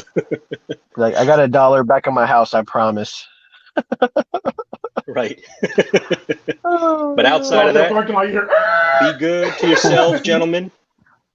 Make yourselves happy. Don't give that dollar to the stripper. Put it in your own pocket and invest it. I'm out. True. Acorn's a very good site to invest, as YI. MiGTOW to win? Yep. In 1 second, I gotta find a place to pull in. Your outro, Alright. very quick. All right, this is MiGTOW to win. Tico, Trent, stay on the tracks, and don't get hijacked again. Damn it. Dozangsands. Oh shit! That's a puddle. Dozang, you just do what you do. Roll yourself up a fatty. Yam shaky.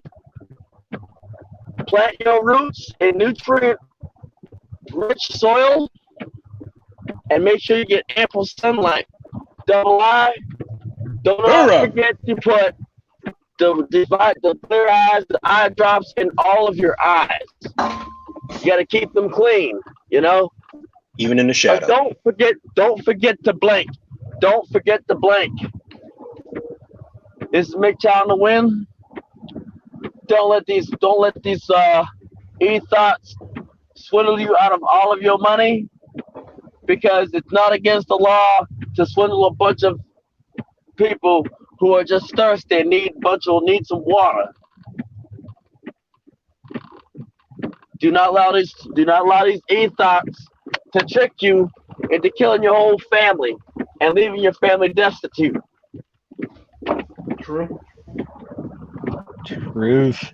And don't allow these laws to fool you. Don't allow these women, these post-coronavirus women, to fool you. The laws are still the same. The laws are still the same. And they're the same. They might have a mask on and some gloves, but they the same hoes. Yep. Everywhere I go, change I see the same pose. Every other city, yeah. Every other city, same hoes. I see the same. No matter where you go, no matter where you fly, no matter where you drive, each one back in the is day. the same. The faces just changed. Simps out here like, sniff, sniff. Is that bleach that I smell on you?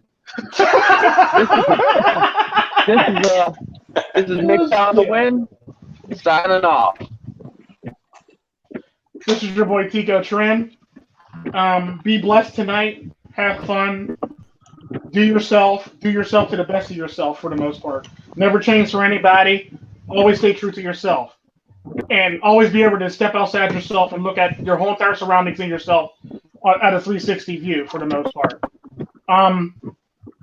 Other than that, everybody have a good night, morning, evening, and afternoon. And sit back. I got a plane to catch, motherfuckers. Have a good night. I'm on.